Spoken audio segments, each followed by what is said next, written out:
31 of January 2025, and right here is 31 of January, Genayo Bernardi, Friday, 21:38 p.m.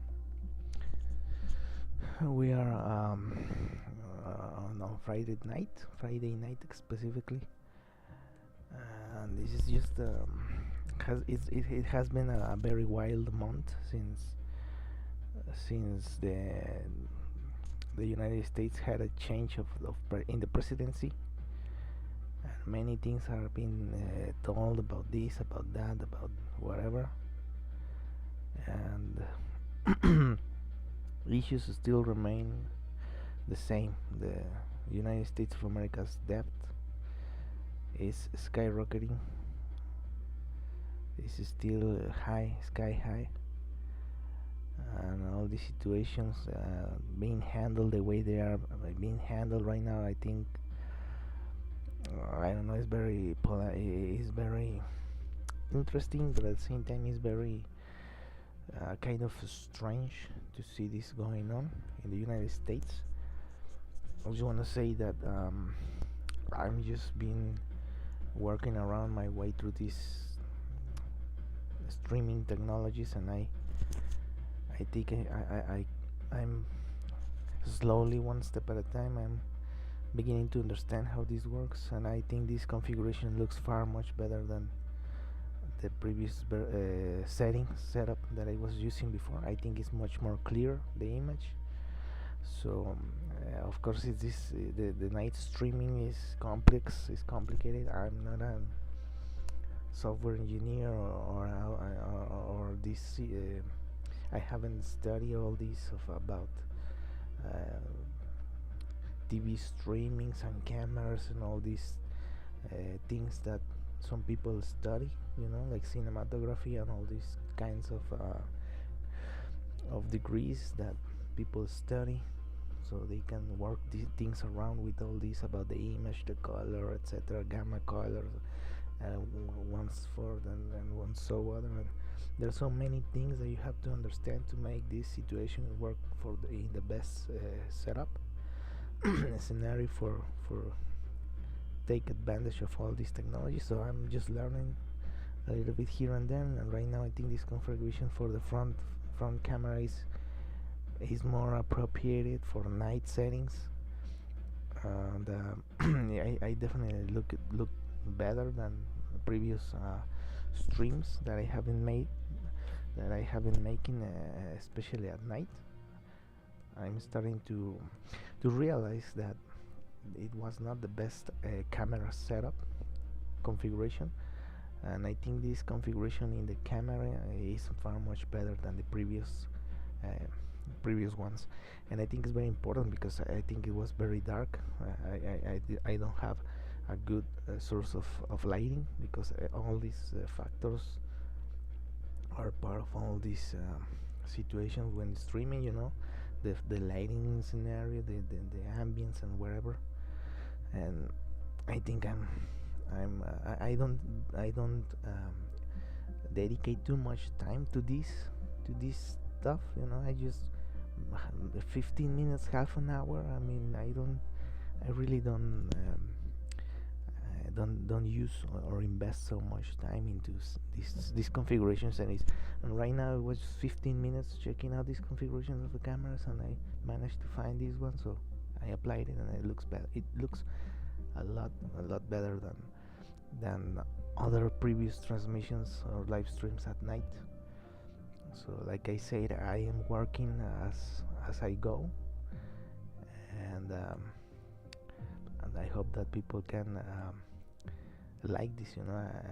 I do it to to learn. First of all, I do it to learn, but then I do it as well to keep using these technologies that are 100% free, and that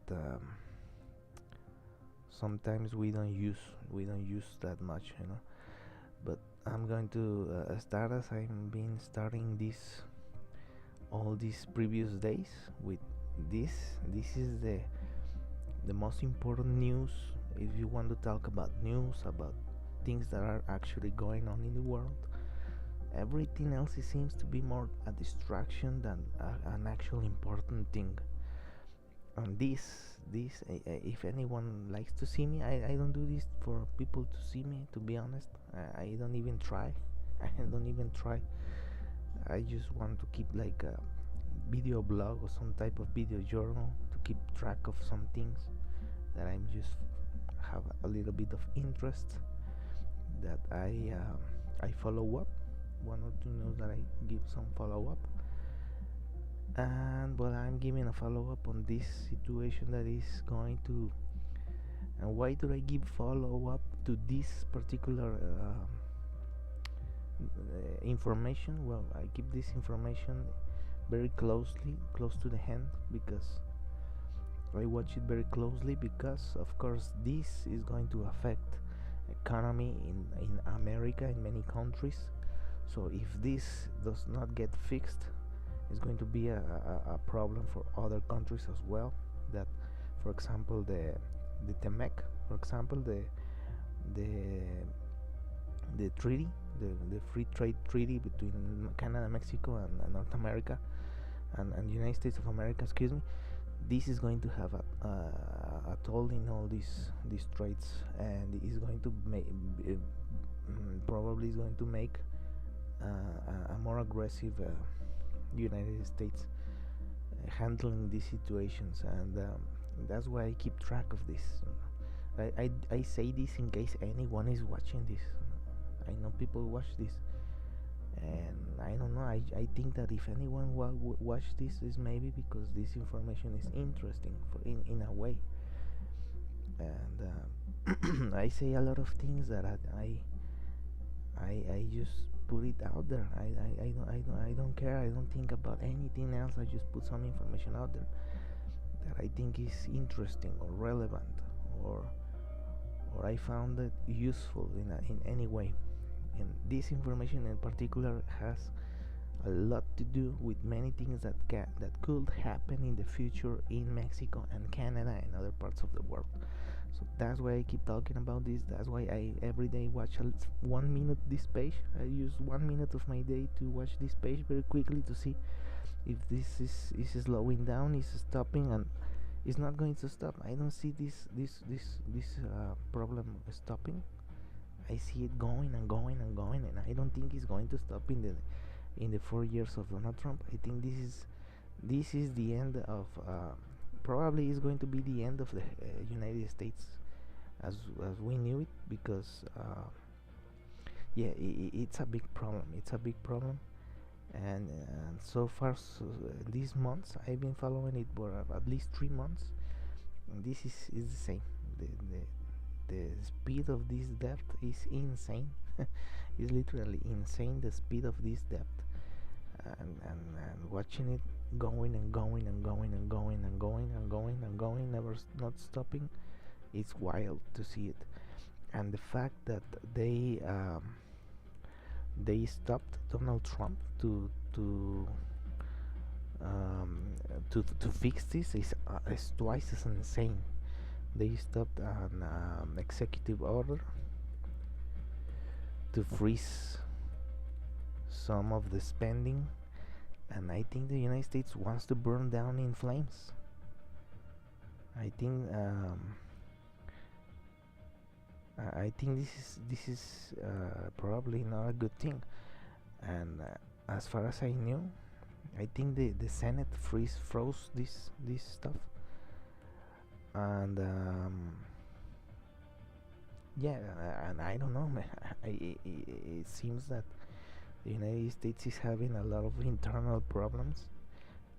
The fact that the Congress didn't accept this radical measure, I don't know, it's wild to see, because I think Donald Trump tried to freeze many of this spending to slow down. I think to slow down this, but it seems like the Congress, I'm not going to say who is right and who is wrong. That is not my point. Who is right, who is wrong. I talk a lot about this. Is not my mindset. I'm not gonna say any of that. I'm just saying that it seems wild that they stop this, because it seems like there is a problem here, and the fact that the Congress might not allow, it probably didn't allow that to to to come into an effect. Seems to be, I don't understand it. I don't understand what's going on with that. And I don't know. Seems like the United States has a big financial problem, and apparently this was very criticized. I don't know. And well, I don't understand exactly what went on and how these things were developing. But apparently, um, a federal district judge on Tuesday evening halted the initial order.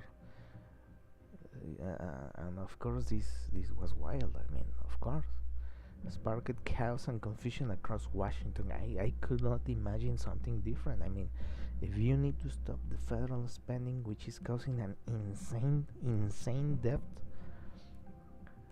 and you face that some judges in a federal district to stop this, they temporarily halted this.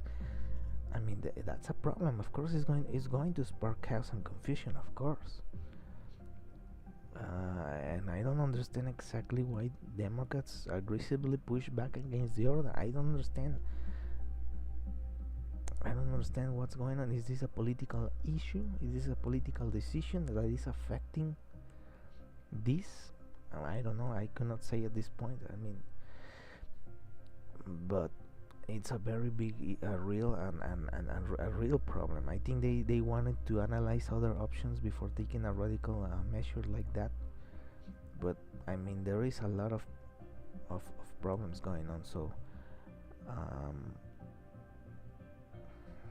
I don't know. I mean, there is something that has to be done over that situation. But I don't know if this executive order was the best approach. I think it was a little bit radical approach, because there's a big problem here. But I don't think, well, taking this measure very drastically, maybe that's the issue why they temporarily halted this to fix all situations and prepare all situations to apply it. I think that's what happened here. I believe that's a temporary pause. I mean, of course, taking a one to the next day a drastic measure like this is very complicated. I think that's why they probably paused it, so they can figure it out how to implement it in a more slow way. I believe that was the situation here.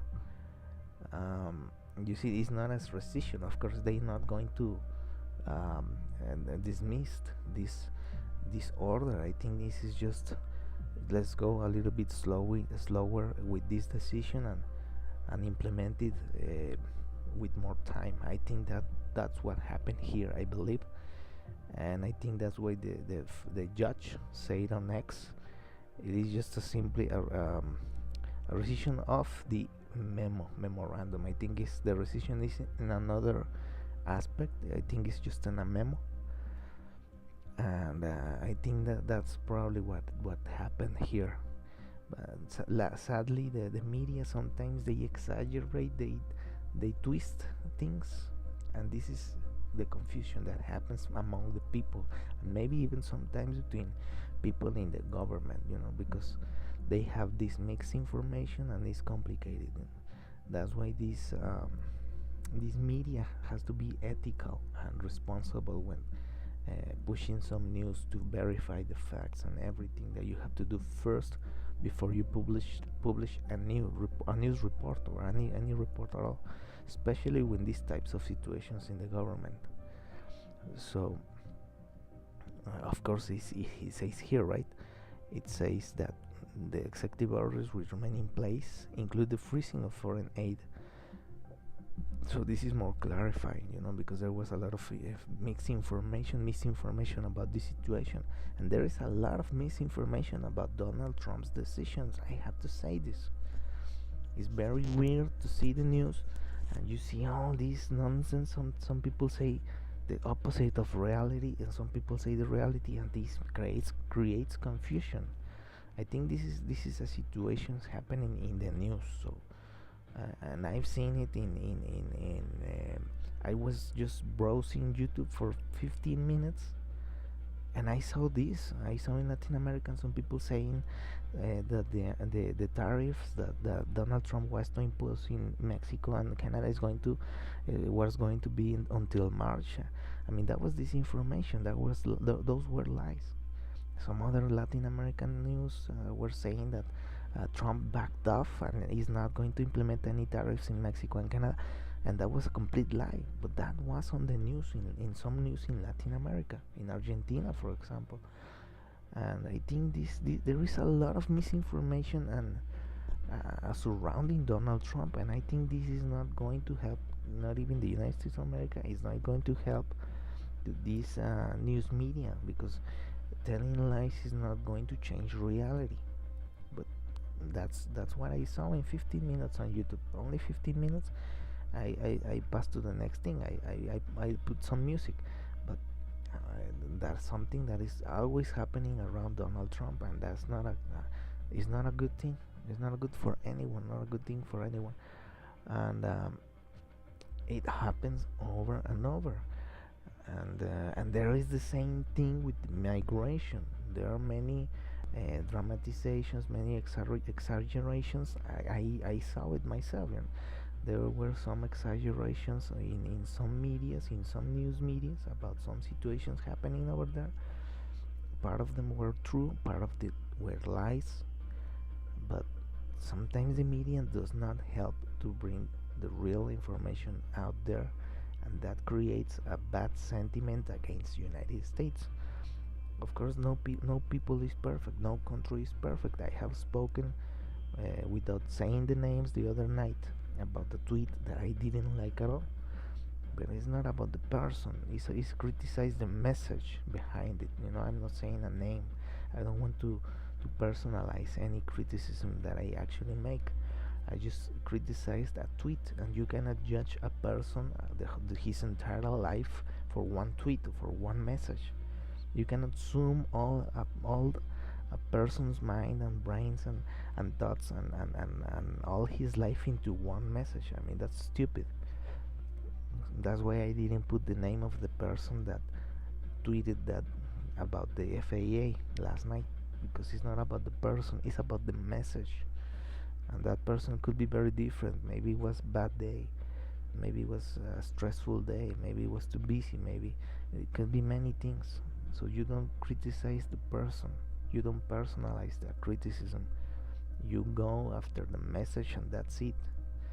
And that's how you're going to recognize, that's how people can recognize sometimes people that actually want to hurt someone, dangerous people. Because dangerous people, many times, they go after the person. About they put a name, they criticize their identity, their way of being, and that is dangerous. But that message, only the message that I criticized, was not was not very well um, described. I think it was not very well described. It was not a very a message that could be understood by many people, and I think it was a message that misrepresented many people with disabilities, and that is a problem, of course, because people is going to blame people with disabilities for many problems, and that's not the message that you want to give out there. You need to respect people with disabilities. You need to empower them, to help them to be better persons, to go out and be better in life. You don't put them the judge. You cannot judge or try to put in a bad spot a person with whatever disability there is out there. It's just something that is not going to help those people. They already have a challenge by themselves, and that message was wrong. So that's why this happens many times in the United States, and this is only making more problems. Like this news report, you see, it created chaos and confusion because these news media are not trustworthy, they're not ethical. And sometimes these situations, of course, that everyone knows, well, still today make people react in not the best possible way. You know, they probably say something that is not entirely appropriate. So this is a very important thing that I must not, and people must not forget. This is important, and that happened to the person that put that tweet, and it could happen to anyone. But the point here is that in a government level is problematic because people and the government maybe have these chaos and these problems that are creating and fueling more problems, and that's complicated for anyone, not just for the government, but for anyone. And this situation in this report, in this NBC News report, well, that's what it says. You know, this situation created chaos and confusion, and of course this report is speaking more about what happened. But this is why these responsible ethical reports, verifying all this information and taking the time to verify all this information before they published, is important. And yeah, I mean, there is and this situation like here, no, this politics situation, I think is this statement, this, while we hope this enable millions of people in communities across the country to breathe a sigh of relief, we condemn the Trump Vance administration's harmful and callous approach of unleashing chaos and harm on the American people. I will say something about this. I mean, this is a political statement, of course, and of course this was not a government people. You know, this was a Sky Perryman, the CEO of Democracy Forward. He's not into the government. I think he's not taking into account this big problem that they need to fix. He's not aware maybe of this big problem, that he's not taking into account this big issue. This is going to be a bigger problem if they don't fix this now. So that is not a very objective statement. This is a very political statement, a biased statement, and I think he's not considering all the facts to say something about this. And this is, and here says that our team will continue to bring swift legal actions to protect the American people, and will use the legal process to ensure the federal funding is restored. Of course, this federal funding helps many communities, of course, and it's complicated to take these decisions like this, dramatically and radical. But people need to understand, I believe, that these situations, if it is not fixed now, the government will be facing a shutting down, a partial or a complete shutdown, and there will be nothing. There's not going to be anything. It's going to be a bigger issue. So that is what I think the United States people, some people are not seeing. You know, they are not maybe aware that the United States of America was this close to face a partial shutdown. I mean, shut down. I don't think that in the United States understand the serious scenario that it is a partial shutdown. You forget about the aid, about the federal funding aid. It's going to be worse because the government is going to be closed. There's not going to be many institutions functioning because they're going to be, this problem is going to be so bad that it's going to shut down partially the government or even completely. And that is going to be a very bad issue. That could even lead, and I'm not even exaggerating, that will be a risk of something more serious, like some civil unrest, probably. I mean, you need to see all these situations that could happen, you know. So it's very complicated for any any president or any governor or whatever, this situation is very complicated. Well, but of course there are many opinions of about this, and I think the issue was about probably the decision was dramatically quick, one day to the next probably. So I believe that's probably what made this situation to be more complicated. That had all this this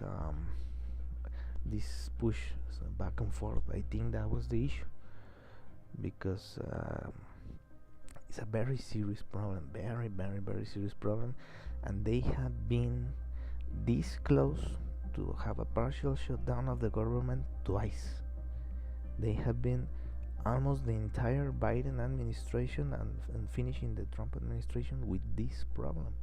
And I think they have been fixing the partial close down of the government twice. They have to increase the debt, the ceiling of the debt.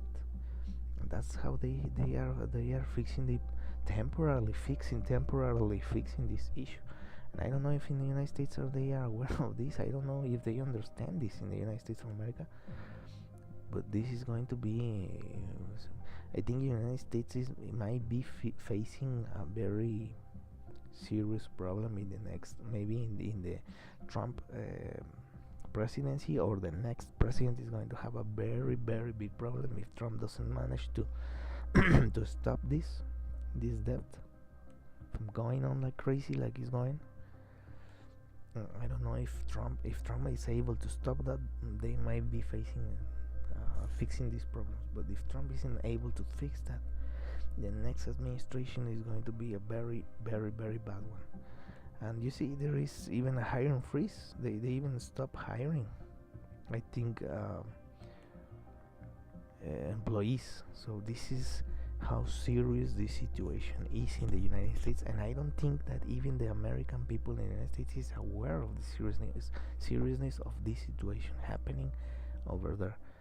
And you see, no federal civil position that is vacant at noon might be filled, and no new position might be created except as otherwise provided for this in this memorandum or other applicable law, except as provided below. This freeze applies to all executive departments and agencies regardless of their sources or operational program funding.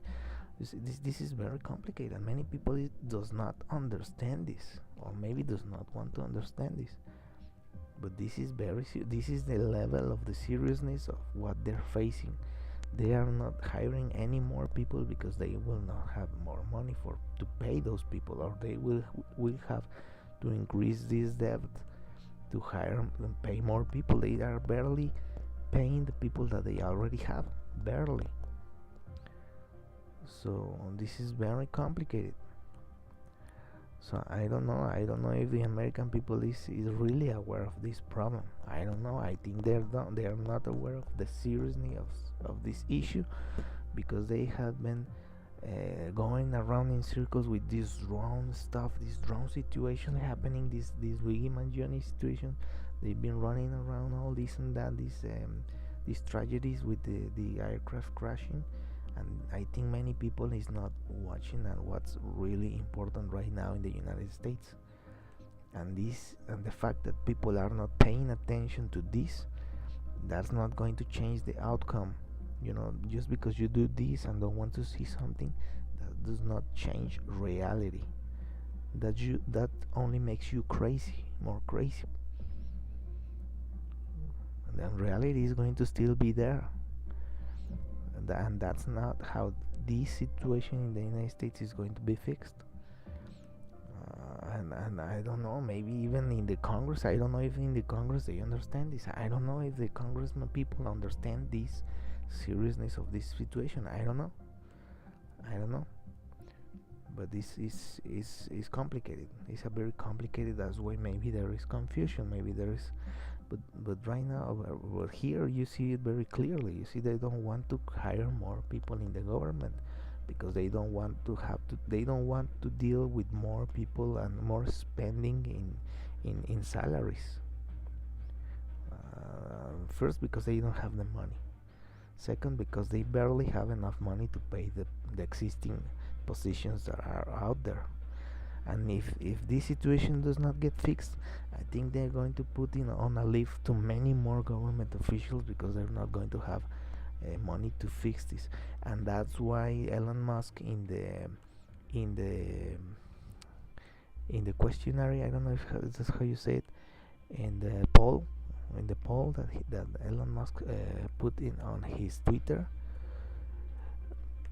That's why many people wanted to downsize the government, and it makes sense. I think some people, the people that participated in this poll, clearly understand this issue, and that's why I think Elon Musk, and in this poll, I think that's why he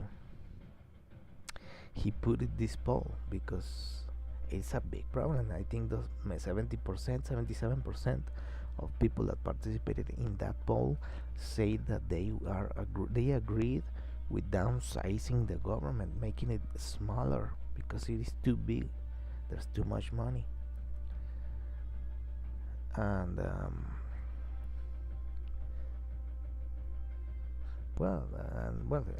this Elon Musk put this tweet in his timeline. Well, he fixated this. He put this post on his very top, and they say that this is critical about to restore power to the people, and say if your elected representatives cannot overcome the bureaucrats who control government, then you live in bureaucracy. Well, it's an internal problem. It's an internal.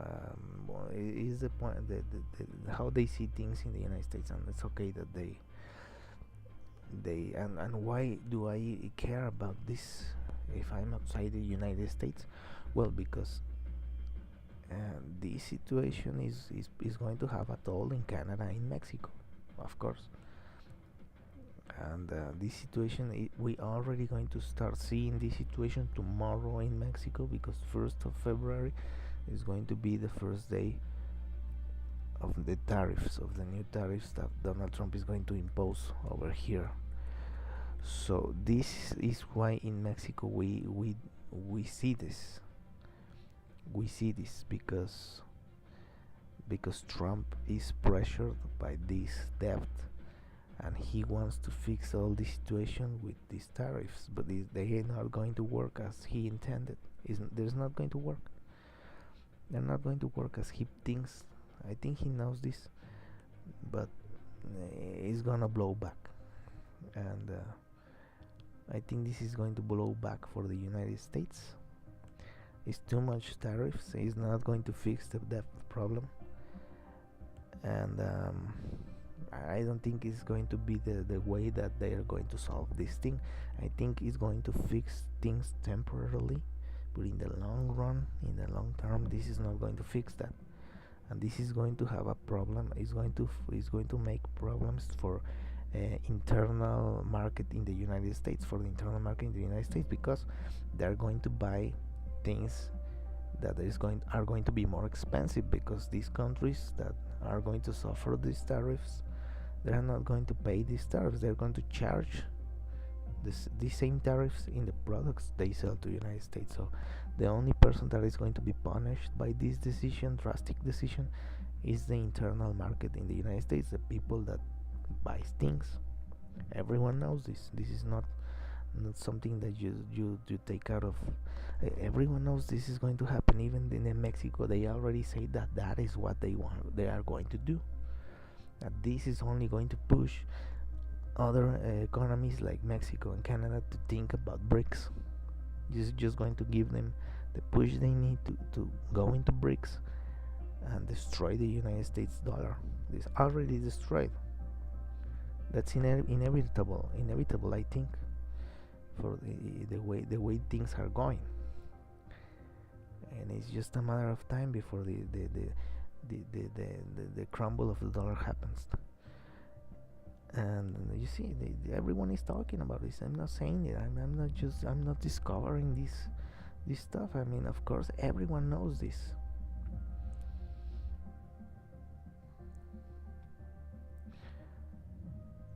they put this deadline, but they're not gonna. I don't think Canada cares about deadlines.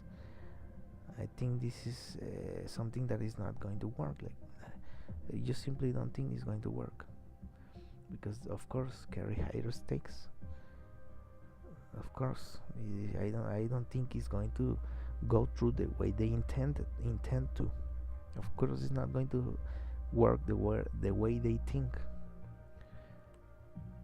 because I don't know. He probably will, because he's too prideful to accept defeat. So he's going to probably do it, even if it causes some pain to the United States. We will see if pride wins over reason with this decision. I don't know who you're watching. Maybe people are watching me in the United States. I have friends in the United States. I don't know if someone watches this in the United States. But I'm going to say this: if anyone in the United States is watching this, well, you will see if pride wins over reason, because I think reason, there are no reasons to put these tariffs. But if pride, just because he said that he was going to do it, and he still does it, knowing that he even is going to have create issues for the American economy, then we will see. But I don't know. I don't believe me. I'm just saying something. It's just a point of view. I might be wrong, of course. You see, other countries to respect the United States. I know I didn't even read that part. I'm just saying, and clearly is that what it is. I mean, everyone with IQ of 90 understands this. You don't have to be like super an IQ of 240 to see this. I mean, I think everyone with an IQ of 70 to 80, 90, maybe someone can see this. I mean, it's obvious. And yeah, well, here it is, right? You see, here it is. I didn't even read this one. I just put it up because everyone understands this. Multiple economic analysis shows that the universal tariffs against Canada and Mexico risks more inflation and economic slowdown, of course, and this is going to impact in the internal market of the United States, not in Mexico, not in Canada. It is a much larger play than Trump's moves against Colombia, which accounts for only just 0.5% of U.S. imports. Of course, there's a lot of difference between Colombia and Mexico and Canada. By contrast, nearly 30% of all U.S. imports hail from Canada and Mexico. That's the big difference, of course, amplifying the risk that tariffs could fuel inflation inside the United States and undermine Trump campaign promises to get prices under control. He cannot do it. If he wants to implement prices under control, this is not going to help.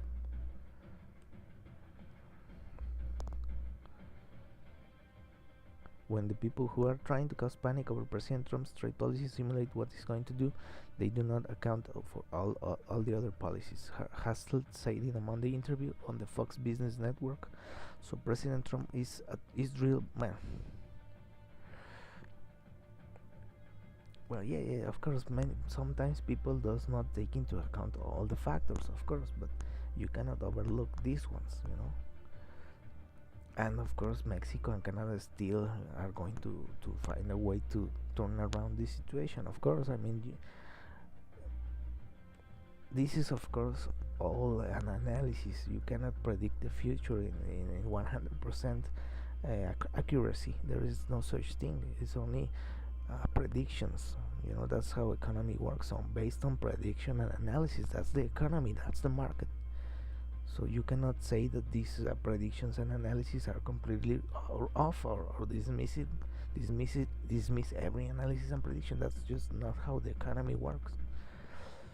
After Trump's initial threat of 25% tariffs in November, Mexican President Claudia Sheinbaum suggested Mexico could retaliate with tariffs of its own.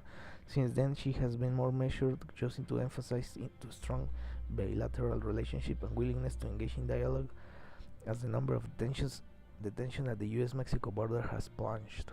Sheinbaum pointed out in November that drugs were a U.S. problem, but in December the Mexican military seized more than a ton of fentanyl pills in 2 raids, calling it the biggest catch of the synthetic opioids in Mexico history. Of course, Mexico is doing something. He's not just waiting with its arm crossed to see what happens. Mexico is doing something. I believe the important thing, as I said on the first day, is to always act with a cool head, defending each country's sovereignty and the respect among nations and people, she said, of course. And let's see how Canada handles this stuff, because they are more, I think they are a little bit more harsh than Mexico in this situation. I've heard about Trudeau being more harsh about it. And some politicals in Canada, I've heard some comments more harsh than Mexico's. I mean, more direct. And I don't know.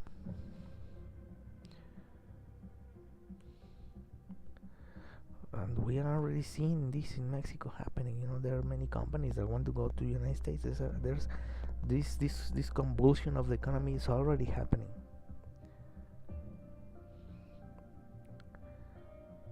And I don't know. I mean, I don't know what could happen in the future, but I think it's going to be some convulsion. It's going to happen all this, and this happens when you deal with these situations like this with no diplomacy, zero diplomacy. I think that at a country level you need to have more diplomacy, especially when it comes into economics. I mean, you can be all these situations for just showing off with not relevant is the things, but with important things. I think this is not the best approach. I don't know.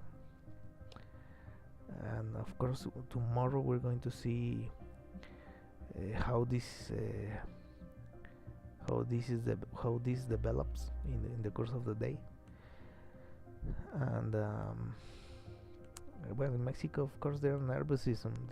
People are a little bit nervous of how this is going to develop, and I think the government has already some plans to deal with these situations, and this is very complicated for Mexico. I mean, I think the United States is not they are not. I think they are not analyzing or considering all the factors that are surrounding these decisions. I hope that they actually did, because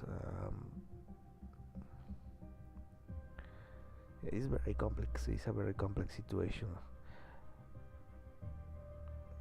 and China already responded. Of course, China already responded with DeepSeek. That was a big response by China, because they are making some moves ahead of all this, of course.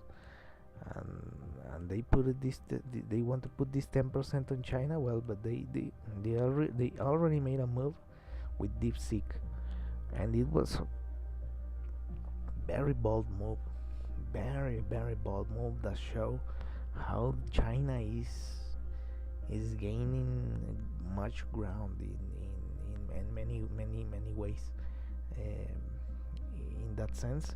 And it was a very big punch to some companies in the United States, especially the companies related to all these tech companies, Nvidia, all these companies. They were smacked down. They suffered a big push, a big punch, and there were a lot of red numbers in the investment, in all these reports of the financial reports that were happening in many news media like Forbes and all these media that focuses more in financial news. And they were speaking about the punch and all these percentage down that they were in Dow Jones and other NSP. They were like they talk about Nvidia alone was $600 million, and there was a big punch in many companies, of course. And I think that was one of the moves ahead of all this from China. And if they receive this 10% tariff of China that is mentioned here, I don't know how China is going to retaliate this situation, and we don't know how this is going to what impact is going to have in the United States. But China probably is going to retaliate that move. And this is weird as well, because like this here says, targeting Canada and Mexico. And both countries have been trading partners for years. So I mean, no one expect a move like this to be real. I mean, no one expected that the U.S. is treating his two biggest trading partners for years like this. It's weird. I don't know how this is going to be or who's going to play this move, but I don't see it ending up well for the United States, because it's only going to hurt his internal market, I guess. And I think that the only result of all this is that American people are going to start to pay more for things, because these tariffs are going to be reflected on all the imported goods that comes from Mexico to the United States, of course. And the only people that are going to suffer all this is the people that pays more in the market, going to pay anything that has something imported from Mexico or Canada. It's going to be more expensive. I believe that's going to be the only result of all this. And of course, retaliation risk. Of course, I mean, China is one of the big ones, and I don't know, but they say they're ready for the response and forceful but reasonable immediate response. It's not what we want, but if he moves forward, we will also act. Well, that is only going to end up very bad for America, because they already have this big issue. They're only going to exacerbate this. This is only going to be a bigger problem.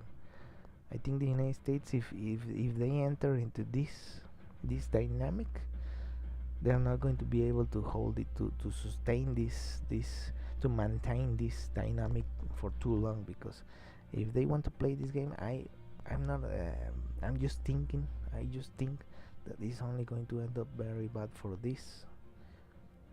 I think it's only going to make this worse, and eventually the United States is going to have to shut down the government, and it's going to be a bad moment for the United States. I don't know. I think it's not a good time for the United States. And yeah, the Mexican president already says plan A, plan B, and plan C, even a plan D. But I don't think that the United States want to play that game, because it's not going to end up well for the United States. They're going to have a big problem. Yes, the president of Mexico says now it is very important that the Mexican people know that we are always going to defend the dignity of our people. We are always going to defend the respect of our sovereignty and a dialogue between equals, as we all have always said, without subordination. Of course, that's how countries should communicate and discuss, and the diplomacy should be without subordination. Of course, every country, doesn't matter which country it is, that's how it's supposed to be.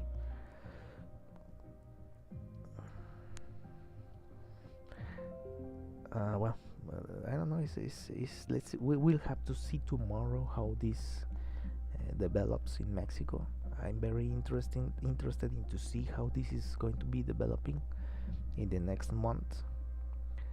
And I don't know. I think this is not going to be very good for the United States, because I think this situation not handled in a good way is going to only make this far much worse. This national debt is going to be just triple times at the speed of that it is right now.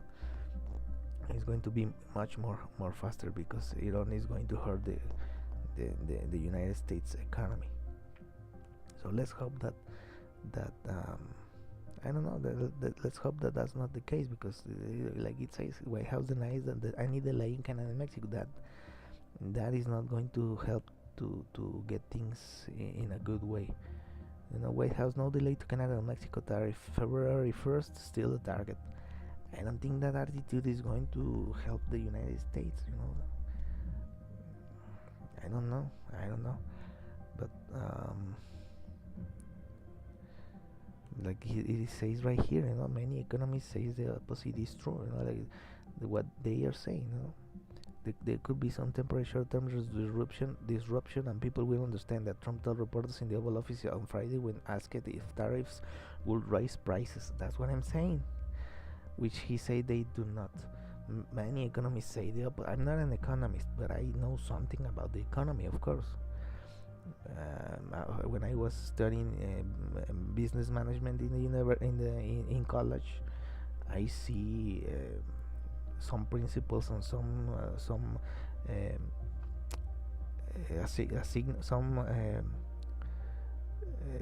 something about the economy. Of course, I have to learn something about it, how it works, and all this that is surrounding all this, and of course the economist people that study the economy and in college and have a degree about all this system understand it very well.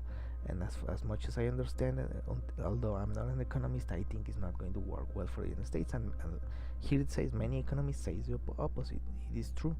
New analysts by the Tax Foundation say the proposed tariffs on China, Canada, and Mexico will be an effective tax increase on U.S. households of $830 this year alone. And asked whether he was worried how financial markets will react to tariffs, Trump simply said no. I don't know. I don't know. The big picture says here, right? The big picture.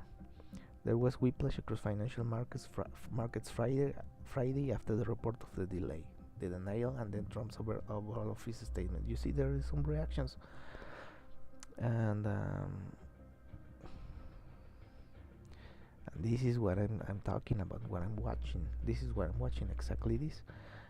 I like this format of this report because it's most likely how my mind works with this subject in particular. It's interesting that they develop this subject this way. That's more or less how I think about it, the process, how I'm thinking about this. And this is what I'm looking for. Trump's moves will further rattle trade relations with WS trade partners in one fell swoop. It is unclear which imports might be excluded though Trump said crude oil from Canada will likely face lower tariffs. I don't know. It's very complex. Of course, these situations are very complex. You cannot just say something like very quickly without thinking about it, without analyzing all the factors, all that implies.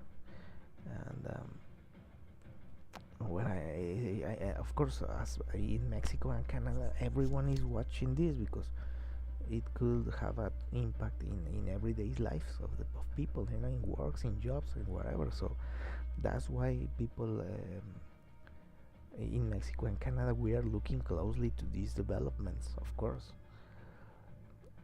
And I don't know, it's going to be interesting. I haven't read a financial outlet or a media that talks about this. Maybe Forbes. I think Forbes might be one that can give a very interesting insight about all of this. Many analysts probably. And I don't know. I mean, let's see this one for 14 hours ago.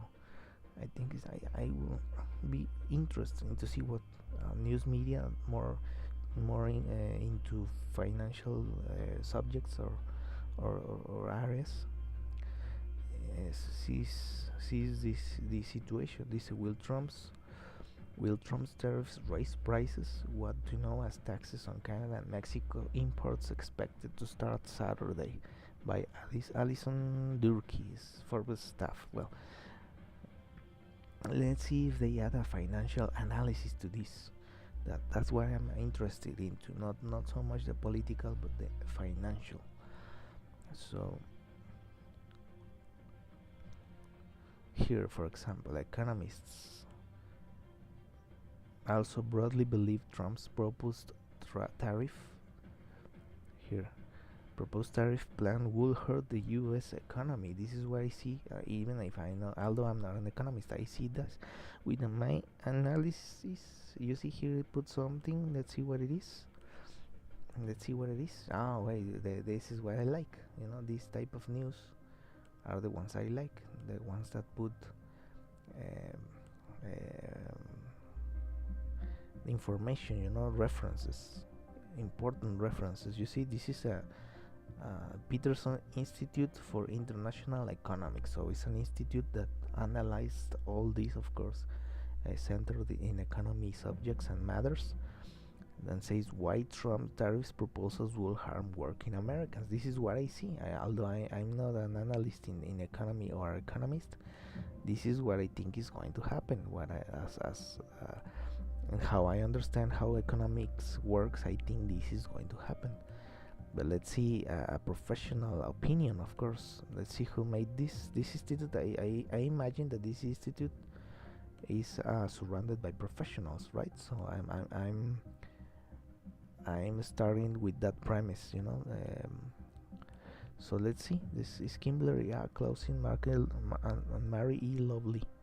The authors thank Emily Blanchard, Oliver Blanchard, Edith Brashers, Julie Ancoren, and several people, a lot of people, you see, for helping with data compilation and checking, and a very, very, very helpful feedback. So maybe all these people are economists. Maybe all of these people, you see. So there is no few people. There's a lot of people that is part of this analysis. So you see, Kimberly Clausen, non-resident senior fellow at the Peterson Institute for International Economics, holds the Eric M. Salt Chair in Tax Law and Policy at the University of California, Los Angeles. You see, so you start to see that here, right here. So one of the persons that participated in this is Kimberly Clausen, that holds a very high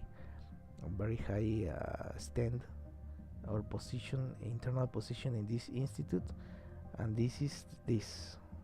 You see, so in a university, so it's not just some people, random people that is talking about economics. It's of course someone that knows very well these issues. You see, during the first part of Biden administration, was the Deputy Assistant Secretary for Tax Analysis in the U.S. Department of Treasury, serving as the lead economist in the Office of Tax Policy. Prior to coming to UCLA, Clausen was the Thurman A. Miller and Walter Mintz Professor of Economics at Reed College. I even know someone that went to Reed College. I think it's a very good college, a university.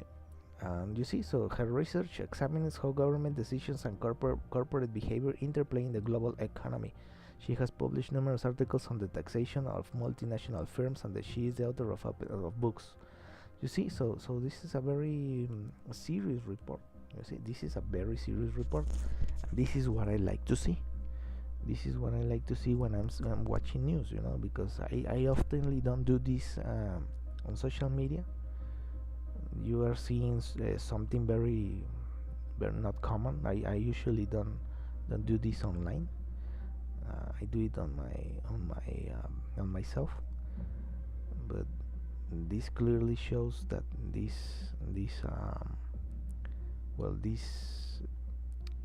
essay or this analysis,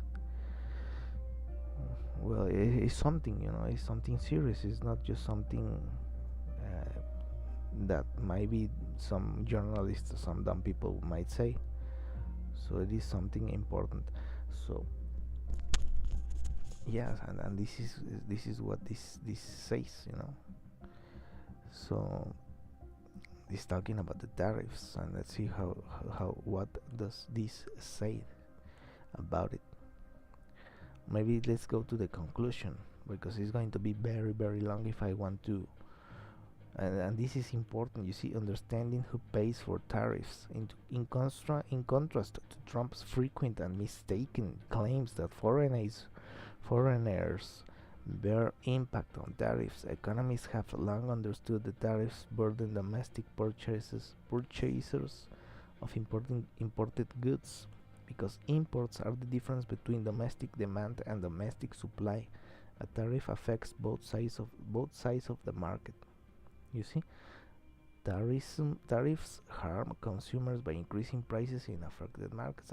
I saw this, of course, and this is over here you can see a graphic a figure where he puts this illustration. See, they put the price, demand and supply, consumer surplus, product surplus, tariff world, societal loss, tax revenue, societal loss, and size of the tariff. You see, and you in this area of the tariff, size of the tariffs, you always see societal loss and tax revenue, of course. And this is in 4 quarters. You see, quarter one supplied, quarter two supplied, quarter three demanded, quarter four demanded, and you see this this line. You see in the demand, of course, in this one, and this is the classic tariff analysis. I'm not an economist, but I understand this. And quantity of imports with tariff and without tariffs. You see, and you have all this illustration right there. And it says we can think of a tariff as the combination of a tax on domestic consumption, since it raises the price buyers pay domestically, and a subsidy to producers, since it raises the price producers face when they sell to domestic buyers. Tariffs are considered an inefficient way to raise revenue because they generate losses to domestic buyers that exceed the sum of the benefits to producers and tariff revenues. And this is like it says, the classic textbook diagram. This classic textbook. I remember this, even if I saw this in the basic. I didn't enter into a more complex study of about. I just saw the basics. It is so similar that it was even put on a T-shirt. You see. The figure illustrates typical supply and demand in the market. Yeah, of course.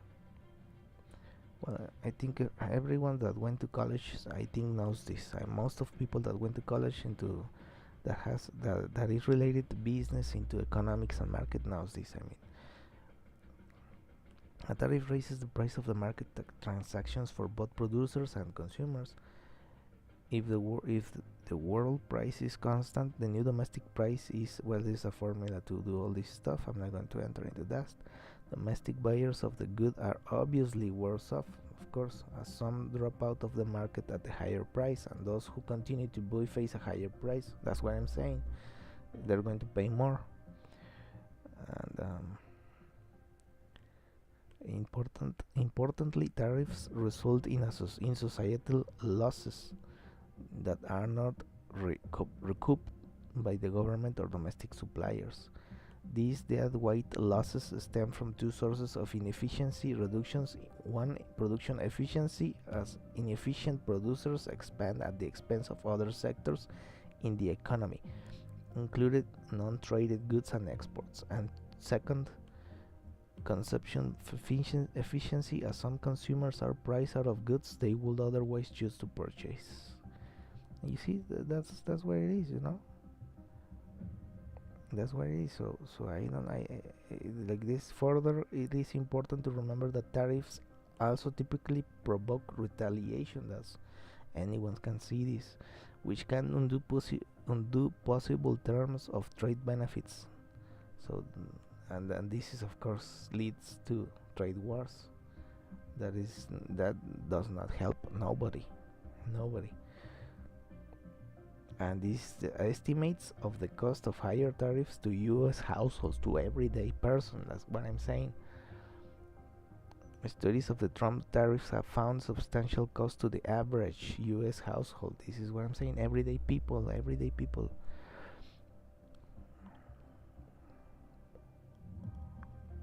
So this is going to affect this, like this is expected tariffs to reduce individual household income by about $1,300 in 2020.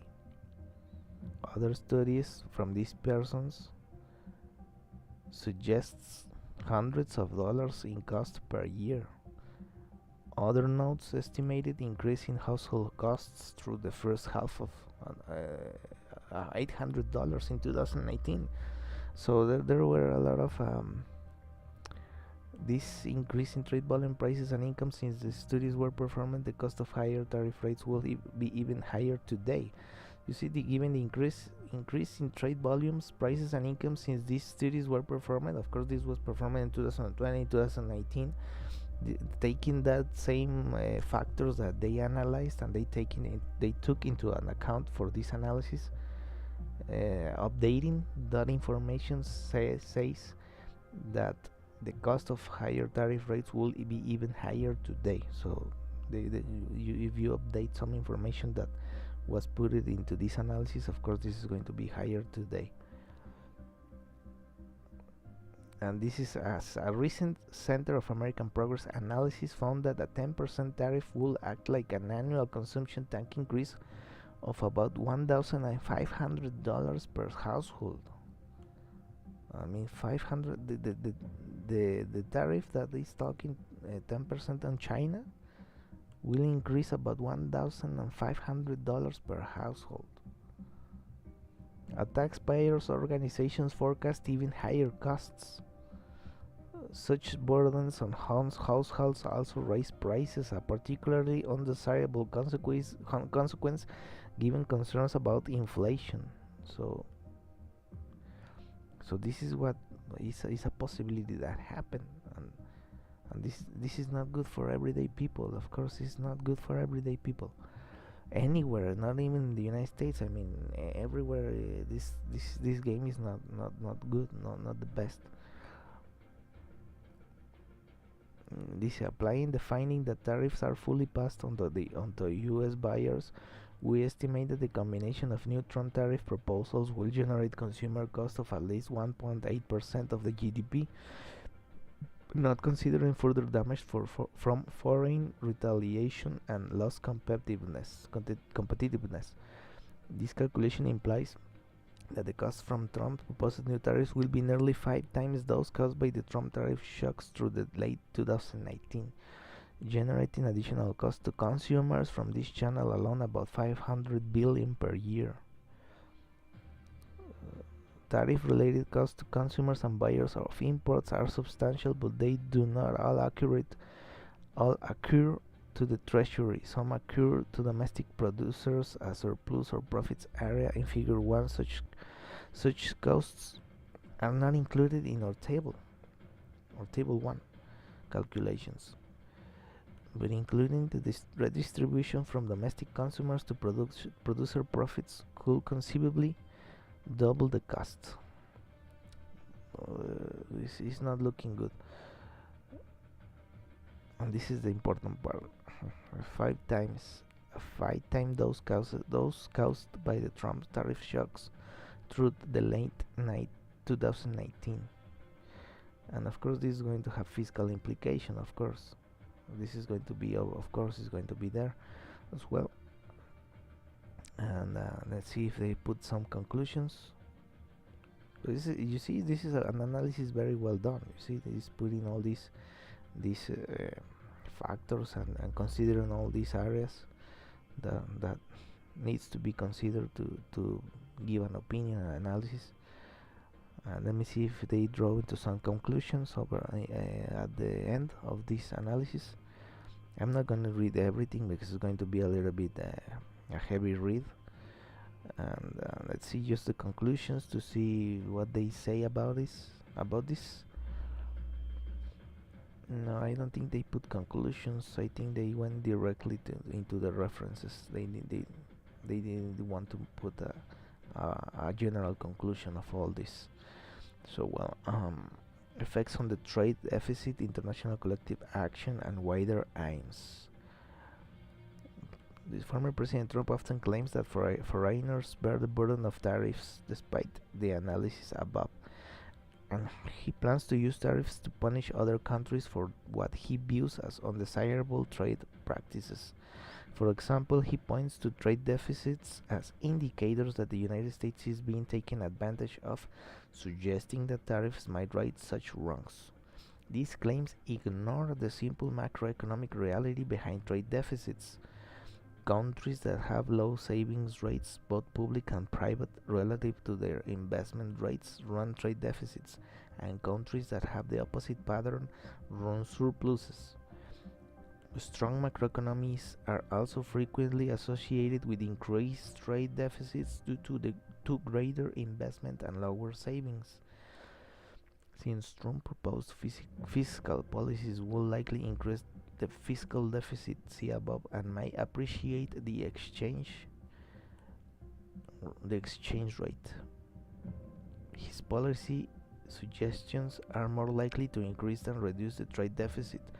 Further, as we discussed, these policies are more likely to hurt than help the lower and middle income Americans they purport to benefit. Beyond these effects, such abrupt increases in tariffs will certainly create waves of retaliation and distrust among the US trading partners, lessening the collaborative spirit that is required to solve global collective action problems such as climate change, public health emergencies, security, nuclear non-proliferation, and tax competition. At a time when international conflicts are manifold and international collective action problems are substantial, the United States cannot afford to alienate its partners and allies. In short, the proposed policies come with serious national security risks. As noted, President Biden, despite having an ample opportunity, has failed to remove the tariffs on China levied levied levied during the Trump presidency. Tensions with China have no doubt made it politically difficult to reverse many of these tariffs, but the tariffs continue to harm American households, although to far smaller degree than Trump's proposed tariffs will do, since they have about one-fifth the impact. As the 2024 economic report of the president notes, and it puts here a link, that's why I like, notes there are myriad benefits from international trade, including lower consumer prices, which disproportionately benefit low and middle income households. Let's check it out. Well, there is no longer this White House. Immediately they took it down. Well, that's bad. Well, the retention of the Trump tariffs speaks to the political economy point noted by author et al. 2024. Although tariffs are clearly not effective and are even harmful, they are nonetheless perceived favorably by many. The politics therefore make tariffs an unfortunate policy choice difficult to undo. And that political economic consideration is yet another reason why the United States should not double down on such wrong-headed policy in the time ahead. In sum, tariffs should be rejected on both fiscal policy grounds and on traditional trade policy grounds. Tariffs are a regressive and distortionary source of public finance, and they do not help the groups that they are intended to help. They instead introduce new economic inefficiencies and collateral damage, and they make it more difficult to work cooperatively with allies and partners to solve our most vexing international problems. At a time when international conflicts are manifold and international collective action problems are substantial, the United States cannot afford to alienate its partners and allies. And that's what we are seeing actually that Trump is doing. Trump is actually doubling down. So that's not good news for the United States, you see. And this is a very interesting analysis of all this. And I don't know. I think I agree with this. I think is not looking good to United States. This decision, and that's why I like this Forbes, because they do very interesting analysis, and they reports very interesting in that way. But he already released it, right? You see, it says that it has not, but I think he already did. And there's a lot. I mean, 25%. But will Trump impose universal tariffs on all imported goods? Well, I don't know, but that will be a very bad idea. I think if we take into consideration the analysis that professionals made, in economics. Trump has suggested he will follow through with his campaign pledge for universal tariffs on all imported goods, though though is still unclear when and what any broader tariffs could look like. We might, but we're not ready for that just yet. I think that I don't know. I don't know what he has in mind exactly, but I don't think it's a. I don't know if it's going to work. $1,700. $1,700. That's how much Trump's tariffs proposals will cost middle-class U.S. households in increased taxes each year, as projected by PHAE. Based on a 10% tariff rate, the think tank also estimated for those in the bottom half of U.S. income brackets, Trump's tariff proposals will reduce households after-tax income by approximately 3.5%. The left-leaning Center for American Progress has estimated a higher 2,500 annual cost to the dollars annual cost to middle-class Americans based on 10% tariffs and 60% on Chinese goods, which they project will go up to $3,900 if Trump levied to 20% tariffs on most imported goods, which is still below the rate he proposed for Mexico and Canada. So this $3,900 is considering 20% tariffs for Mexico and Canada. This is what it says. So 25%, that is what he's going to implement tomorrow in just a few hours. I don't know, maybe it's going to be $4,000 or something like that. We're talking about $4,000. Well, it says here, crucial quote: no study of the Trump tariffs has found any evidence that U.S. tariffs result in lower prices for U.S. importers. Economists at PHE wrote in a May analysis, on the contrary, study after study has shown that U.S. tariffs levied since 2017 have instead been fully passed through to American buyers, and that's why American might see prices going up.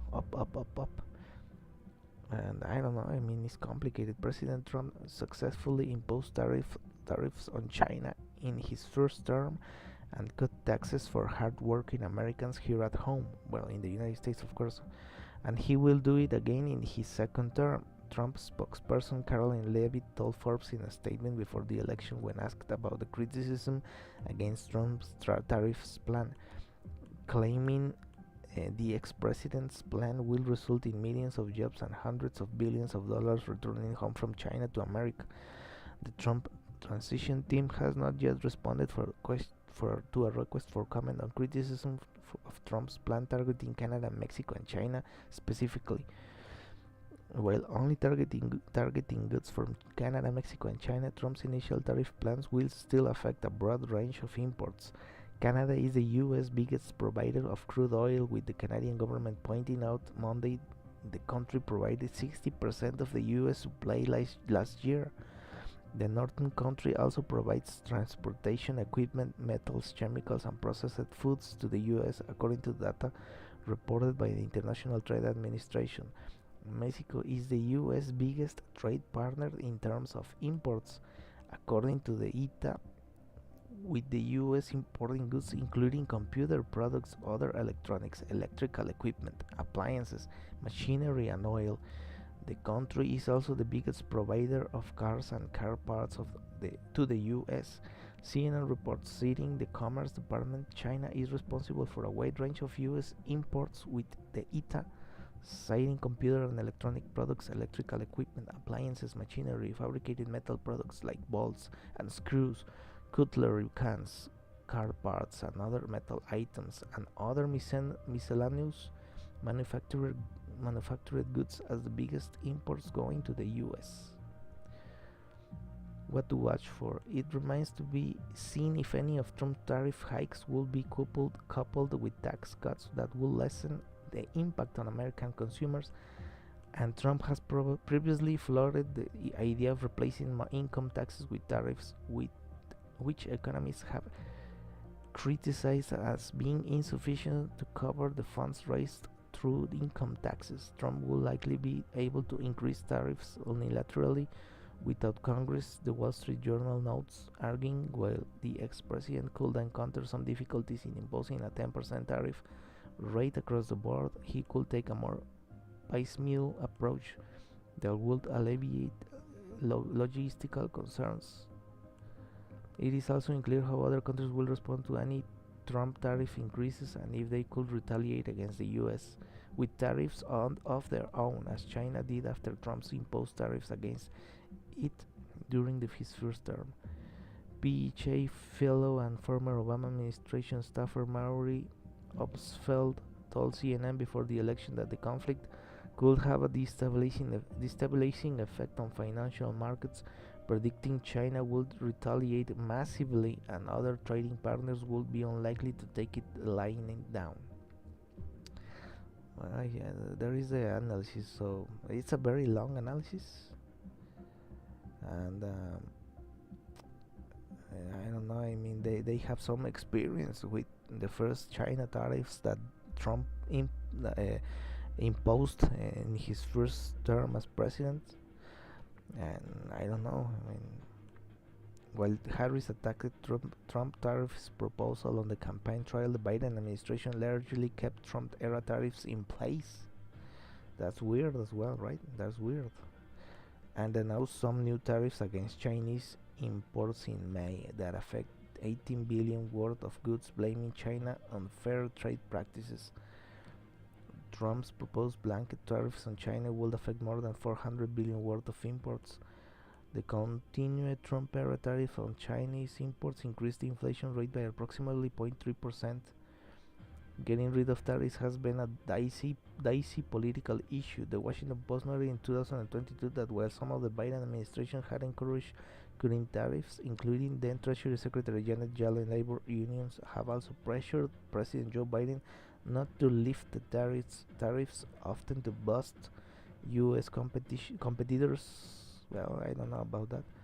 Former Rust Belt Sens Bob Casey, Dave Penn, and Sherrod Brown of Ohio urged Biden to keep tariffs in place in a 2023 letter, arguing getting rid of them would undermine American steel and aluminum producers. Lowering tariffs will be a benefit to consumers, but there is no political appetite to turn these things back at the moment, Obstfeld told CNN. Well,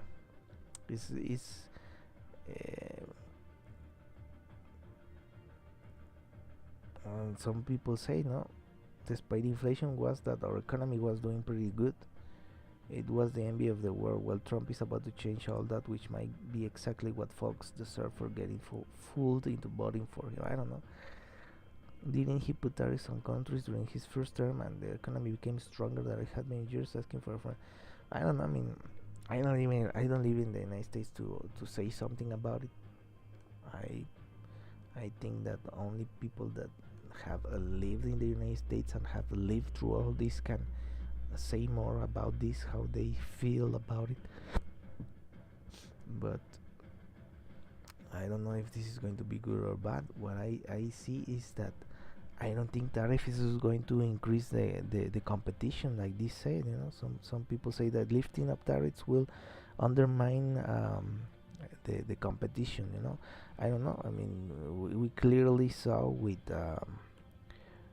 China, with DeepSeek, that nothing of these tariffs affected China, and they released DeepSeek and they pushed American economy with one move.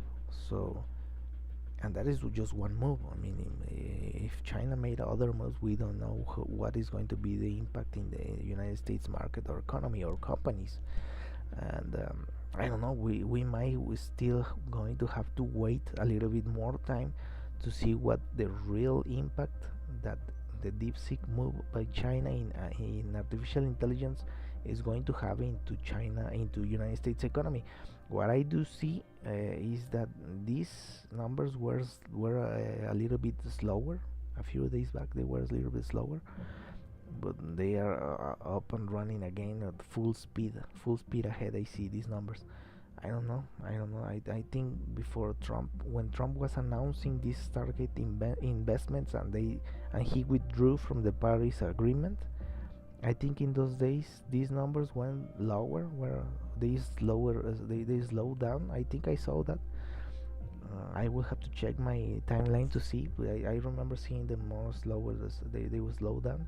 But when China reacted and put out DeepSeek, I went to check these ones out, and they were again like rockets, like the in nitrous oxide, like with now you have a car with nitrous oxide, and it's like Formula One. I see these numbers again with nitrous oxide on them, and it's like boom, going up, up, up, and I think it's going to reach $37 trillion in debt very soon. And I don't think this tariffs move is going to stop this.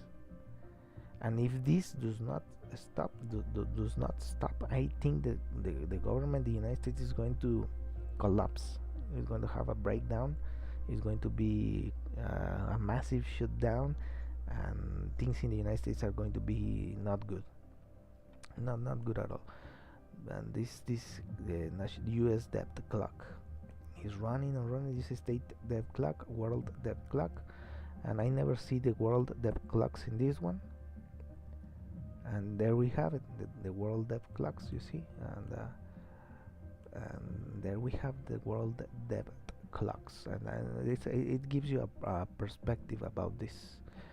You see, there is no country, no other country in the world is near is no no country in the world is near the United States. Is nowhere near this level of debt in the United States. You see, the United States is a population of 334 million people. China is 1,424,000,000 of Chinese people, and they only have a debt of 15 trillion, excuse me. And you see how the difference between the inhabitants, they have 334 million is like 5 times lower. It's 1/5 of the population, more or less 1/5 of the population of China, more or less, approximately 1/5 of the population, and they have $36 trillion, and China has 1,424,000,000 and plus inhabitants, and they only have a national debt of 15 trillion. So that is something, that is something right there. And Germany is only 85 million, and they have much more lower millions, very far away low, 3 trillions. Japan is 125 million, they only have $11 trillion. That's high, that's as well a little bit high, but it's nowhere near the United States. India has also a population of 1,419,000,000, is close to China, and they only have $3 trillion in debt, you see. So no way, and it's the 10% of what United States has actually. You see, 36 is the 10% of the debt of the United States, 10%, and they have again the 5 times more inhabitants, population 5 times bigger than the United States, and they only have 10% of the national debt of the United States. That is exactly 10%, 3.6, 36. It's very interesting to see these numbers. UK 69 million and 4 trillion in debt, nowhere near. Also is high, a little bit high. France 69 million, almost the same population as UK, and the same in the same area, in the same neighborhood, 3 trillion. Italy almost the same population, and again in 3 trillions, is around the same neighborhood. Brazil with 205 million inhabitants, a population of 205 million, is just $2 trillion. That's so low. Canada as well in 2 trillions, very low. Argentina, that had the crisis, only is 570 million. Australia is 1 trillion, and you see how big the differences are in these countries. No, there are many countries that do not reach even the $1 trillion. Mexico is 131 million inhabitants population, and is 1 trillion. So it's very, very, very low, far, far, far low than the United States. And you see, many, many countries doesn't even reach the trillion. It's half of a trillion.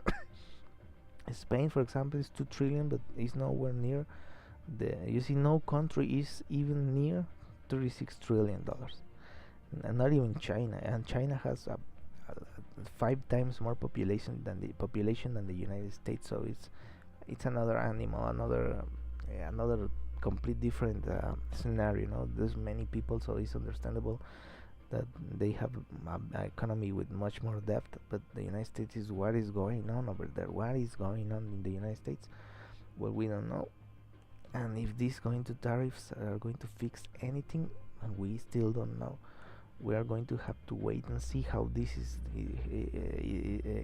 developing in the next few weeks and days, and so on for so on. And I don't know. I think it's not looking good for the United States. And I'm not against any country. I'm not pro China. I'm not pro United States. I'm not pro anyone. I think this is only a way to see what's happening. And of course, I have an interest in these subjects, because the fact that I live in right now in Mexico. Well, I have to see what's going on with this, because this is going to have an effect on everyday life. It's going to probably have a good or bad effect on everyday life. So we need to wait and see what's happening with that, and let's hope that does not affect people in the United States or in Mexico or Canada, because it's not cool. It's not cool. And yeah, I mean, many situations are happening in the world, and I think that the conflicts in the United States are not helping to fix many situations. And I think that there has to be a better way to fix things. That trying to fight everyone. I think that this attitude is going to only exacerbate the problems in the United States. I don't know. I sometimes I don't worry too much about the United States, but I do have friends over there, some good friends, some other people that I just know. I don't know them that much, but I knew some people over there for a service that I made a few years back. And there are also some people that are very, very down to the earth, very, very, very, very nice people out there. And I don't know, I feel kind of mixing feelings, because there is and I don't know, it's not an aversion, but it's some people in Mexico are not commenting good things about the United States, and so far so on. The United States don't like Mexico, and I just don't like that. I don't like that. I don't like that dynamic. I think that every country is unique, every country is beautiful, and I think that there is no necessity to creating conflicts, to having an aversion, right? I think that every country should see other countries for what they are, beautiful and very beautiful people in everywhere around the world. It is not about this country or that country. I think we all live in the same planet, and this aversion, these feelings of anger and I don't know, bad feelings amongst people, I don't like them. I always I'm not a fan of this aversion, this feeling of I don't get along with the Americans or something like that. I've heard many Latin American people say I don't get along with Americans. and some Americans saying that they don't get along with Mexicans or Latin Americans. I just don't understand that. I don't like that um, that it's not a problem, but that feeling I don't think is good. And and I just see in this news. I mean, I was saying about these feelings, and I'm just watching this that I'm surprised to see this. I'm gonna put it here that China is assuming the rotating presidency of the Security Council for the month of February. So good. I mean, I'm not against any country. I think every country is beautiful. I think the United States has his treasures, his national treasures, his beauty side, his beautiful landscapes, beautiful people, and some classic cultural aspects of United States as well in China. I mean, I have anything against China or United States or Russia. No, China has a very beautiful past, very beautiful culture, millennial culture, millenary culture from thousands of years. Very beautiful architecture, very beautiful language, very beautiful buildings, very beautiful people. I mean, it's wonderful. It has a lot of history, a very beautiful history. It has a lot of art. I love the art of the buildings that they have and the colors and the dragons and all this culture behind all of this. I love that. And of course in Russia you have beautiful buildings as well, beautiful history and architecture, and it's a very big country, and a very unique language as well, and very beautiful women in that in those country. And every place has its beautiful side of it, in cultural, and the many beautiful people in every country. And I always see this politics always fueling this rivalry, and I understand a part of it, but I don't like it that much, because when I travel to any place as a tourist, I talk with Americans, I talk with Chinese, I talk with Russians, I talk with everyone, with French people, I talk with UK English people, I talk with Spanish people, I talk with Brazilian people, with Portuguese people, with Puerto Rican people, many people from many places, and I get along with everyone. I mean, Argentinian people, and people from Argentina, from Peru, from Bolivia, and I always get along. I mean, I have a very fun experiences, very fun talks, experiences, and I always remain or try to stay with them. I like actors from many countries, Russian actors, Chinese actors, English actors, American actors, music from every country.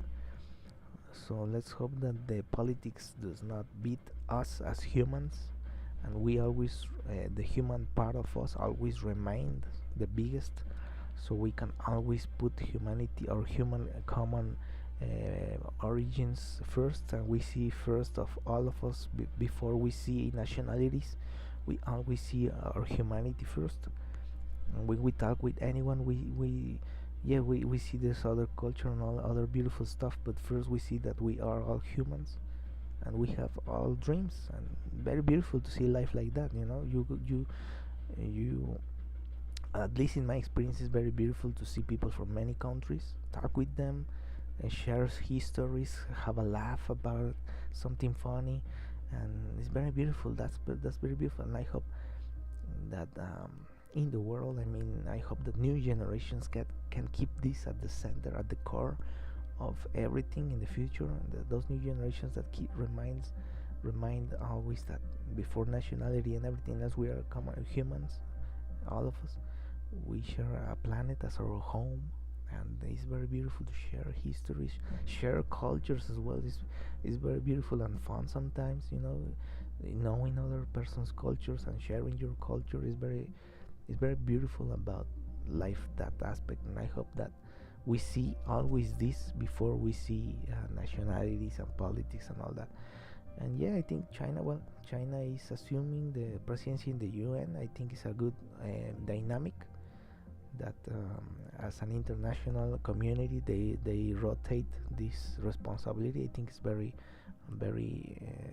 a positive dynamic to integrate to to cooperate, to work together. You know, that's very good. And yeah, I mean, it's very sad to see this phenomena. I've seen reports from the UN and talks that people that work in the UN say about this in particular, and um, changing the subject a little bit from the United States and the tariffs into this. Well, it's very sad to see all the. Is a little bit heartbreaking to hear many people that lives into prejudice and social injustice. You know, that people that in today's world, in right now as I'm speaking, they're living these injustices. Is kind of heartbreaking to see this happening, you know, in many places in the world. And I hope that at least in my space, this is my space, my social media feed, and at least in my space, in my social media, I'm going always try to share a message that is inclusive, that fights racism, that fights injustices and discrimination and xenophobia. And I'm gonna try to keep my space as safe as I can in those subjects, because they are they are very real, and we should be in a place where these things are not part of humanity. This racism, this discrimination, this xenophobia. You know? So every day, each and every one of us can stand up against racial, any, not just racial. I will add any prejudice and disrespectful attitude. I will add not only racial. I will say any prejudice and disrespectful attitude. Let's build a world beyond racism and discrimination, where we all exercise our human rights. So I agree. I will always I believe this and say this. You know, I have known in workplaces that I have worked with people from many nationalities. I have worked in places where I have to the blessing. I say this is a blessing. I had the blessing to work with people from many nationalities, to work hand in hand with Puerto Rican, with Bolivian, with Americans, with English people, with Dutch people, with German people, with Mexican people. I have the blessing to work with, I don't know, I can say many countries. I God gave me the blessing of working with people from many countries as a service person, delivering service, you know, and doing it for free, you know, as a service, but as also as a work, you know, in a workspace, you know, working with people from Senegal, from South Africa, people from those places in the world, in the United States, from Philadelphia, people that are colored people. I always have a very good time with those people. I always have I enjoyed sharing a joke and working together, and it was a very enriching experience for me. And and I learned a lot from these guys. They know who they are. They are out there. People from France, people from color, from France, from United States, from Senegal, from South Africa, and it was a very beautiful experience to work with them hand in hand, and learn from these people, and having a fun time, you know, sharing a joke together, and working in our responsibilities in our work. And that's why I never understand this aversion, these feelings of maybe racism. I don't understand. I never understand that feeling. But I have the blessing to work with persons from many places, to know, to even speak to many people from China, from Japan.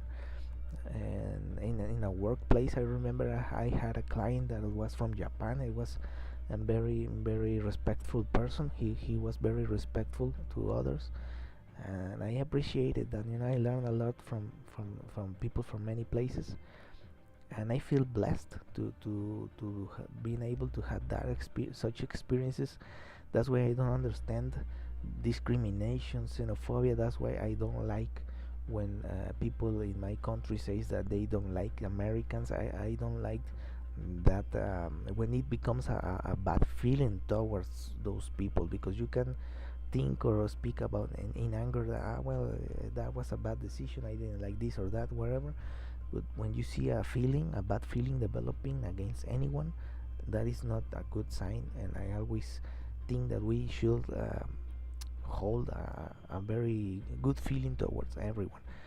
And in my space, well, I hope that this is always stays here. Use of racial discrimination can happen on the basis of race, color, descent, national origin, ethnic origin, all of the above. So I put this one because this is a test. This is a test that anyone can do. Is in Twitter and in X, in the United Nations, United Nations tweet X account, the official United Nations X account. They have been pushing this like this poll. Is some kind of questionnaire. I think it's more a questionnaire than a poll, and they give you the opportunity to know if you understand racism. So I just want to put it here in my social media. You see, it says here, test your knowledge to see if you understand what is this racism, how this works, and how can you can understand more about this. And I always say, if you saw my live streams in Spanish and understand Spanish, you know that one time when I was speaking about hate, I put a picture of a person of India and other places, and they have a point right here in the forehead because of their religion. And I said, when I put that picture, it was a woman with his child. They were very persons. And I said in that moment when I saw that picture, I say we need to start seeing a human being, and not just like us. We don't need to see first the religion or their the vestment, and judge eyes from this or that country. We always have to remain seeing the the human side. We need to see a mother, I say. And I think this applies very well to all of this. And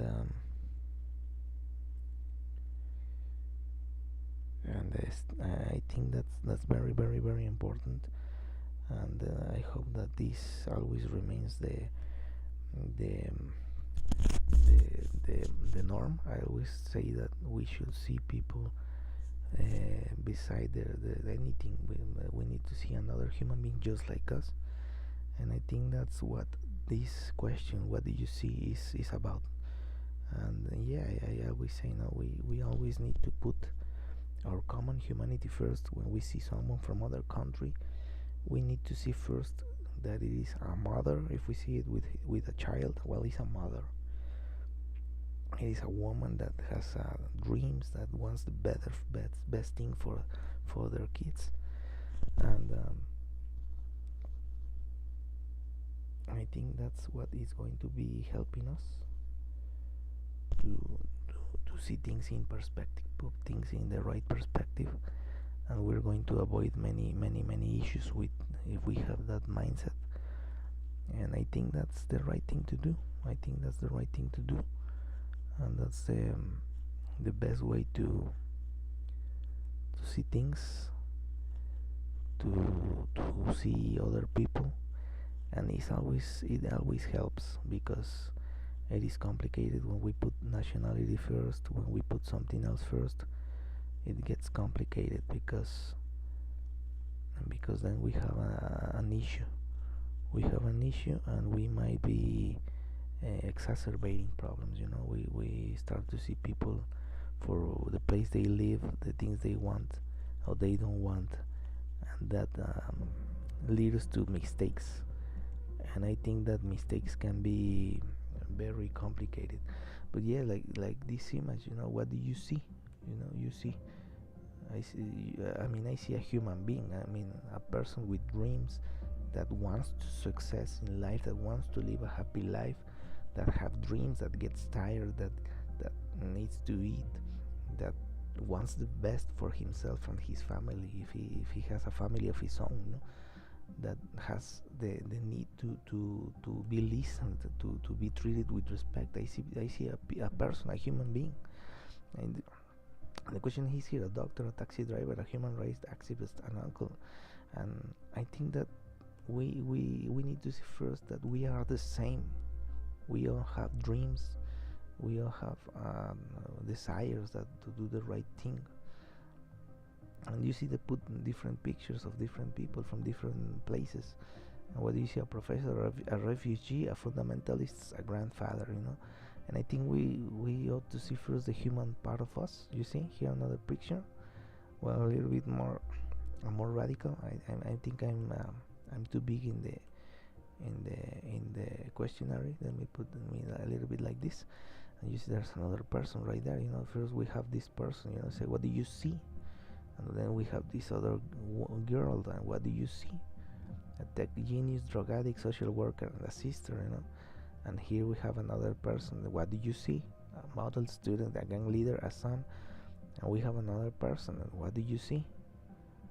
And this is the exercise: economist, trafficking victim, immigrant, a granddaughter, and the last person is what do you see? Doctor, taxi driver, human rights activist, an uncle. Another person, and we see what do you see? An actor, a farmer, a room, a brother, and another person. What do you see? Beautician, indigenous, teacher, an aunt. And we keep having this exercise with different people. And is there more than meets the eye? Check your assumptions, confront your internalized bias, open your mind and heart to humanity in all humans. And I see kind of a little bit of you can see almost a little bit as almost as almost as yourself, almost in some way, like when you see other person, people with the same as I am, in the sense that they have also dreams. They want things. They want to succeed. They probably want the best for their future. They probably want the best for the family, for the in terms of dignity, to have a life with dignity, where they don't have needs. And that's when at least when I see, when I see these persons, I see persons that maybe have their own problems, their own issues they need to face with. And everyone has their problems, and they have their challenges, as probably as we all do. And I guess that we need to see that before we see something else, like a religion or a nationality. I think in my point of view, it's a little bit part of this exercise, and it's very interesting. I mean, it is not, as some people mistakenly says, "No, well, the UN cannot tell me what to do, what to think." I think for myself, well, I don't think the United Nations necessarily wants to tell people what to think. I think they're just trying to help us understand a little bit about these things, and how they can how these things can be hurtful for many people, and we can be tolerant and considerate to others, everyone.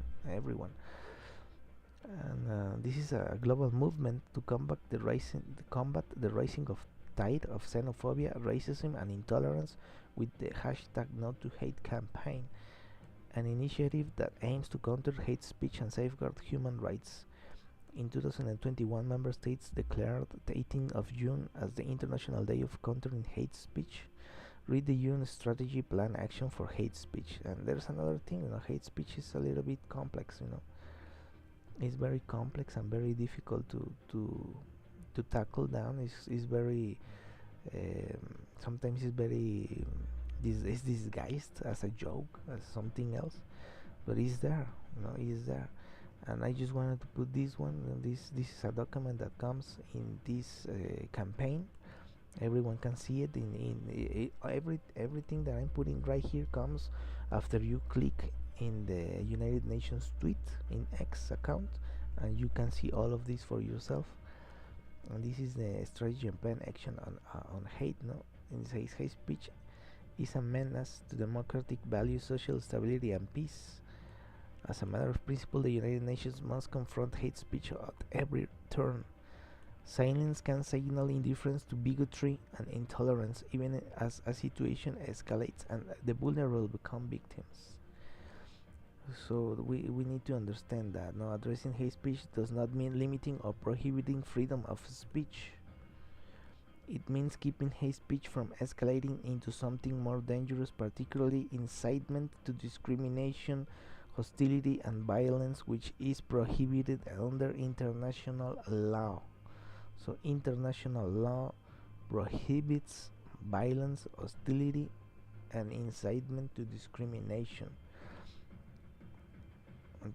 The United Nations has a long history of mobilizing the world against hatred of all kinds through wide-ranging action to defend human rights and advance the rule of law.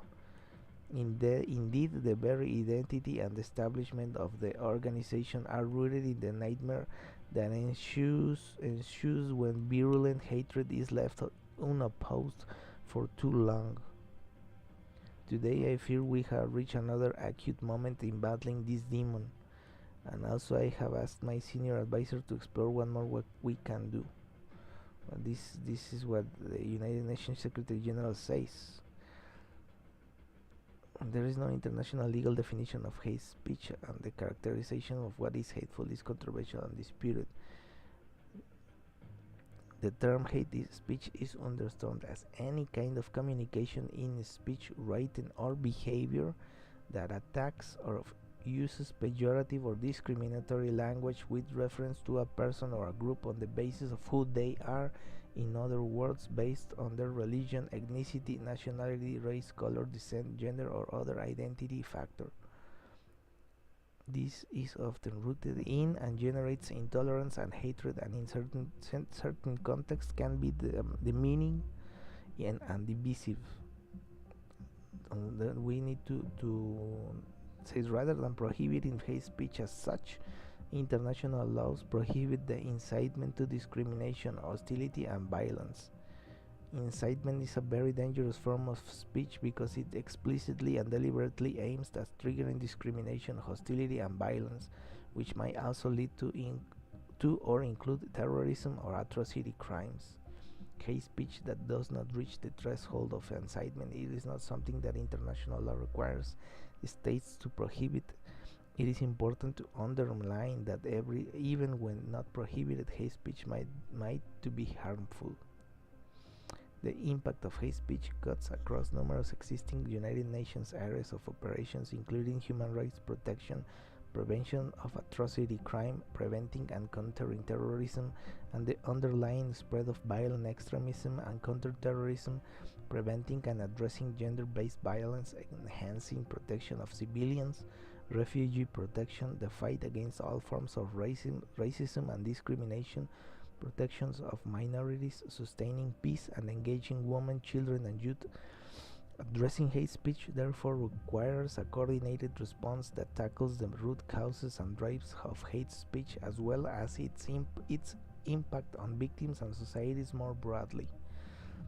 So it's a very big problem, and it has some principles over here. You can read them over there if you want to understand more about it. Relevant UN entities should be able to recognize, monitor, collect data, and analyze hate speech trends. So this analyze and monitors this.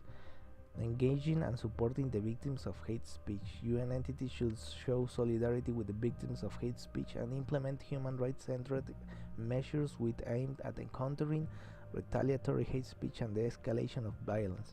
They should also promote measures to ensure that the rights of victims are upheld and their needs addressed, including through advocacy for remedies, accessing to justice, and psychological counseling. Convening relevant actors. There's a very complex, interesting strategy that is needed for this problem that could affect worldwide. And let's hope that, well, this is the strategic plan. It's all right here. It's signed by Antonio Guterres, the Secretary General of the United Nations. And yeah, I mean, it is very important that people can understand that and can fight against that kind of speech, that it's hateful, that it's it can create harm to people. And this is the video of this history. This is a very sad, the history of slavery. Remembering the slavery is very very sad. There's a video here of 1 minute.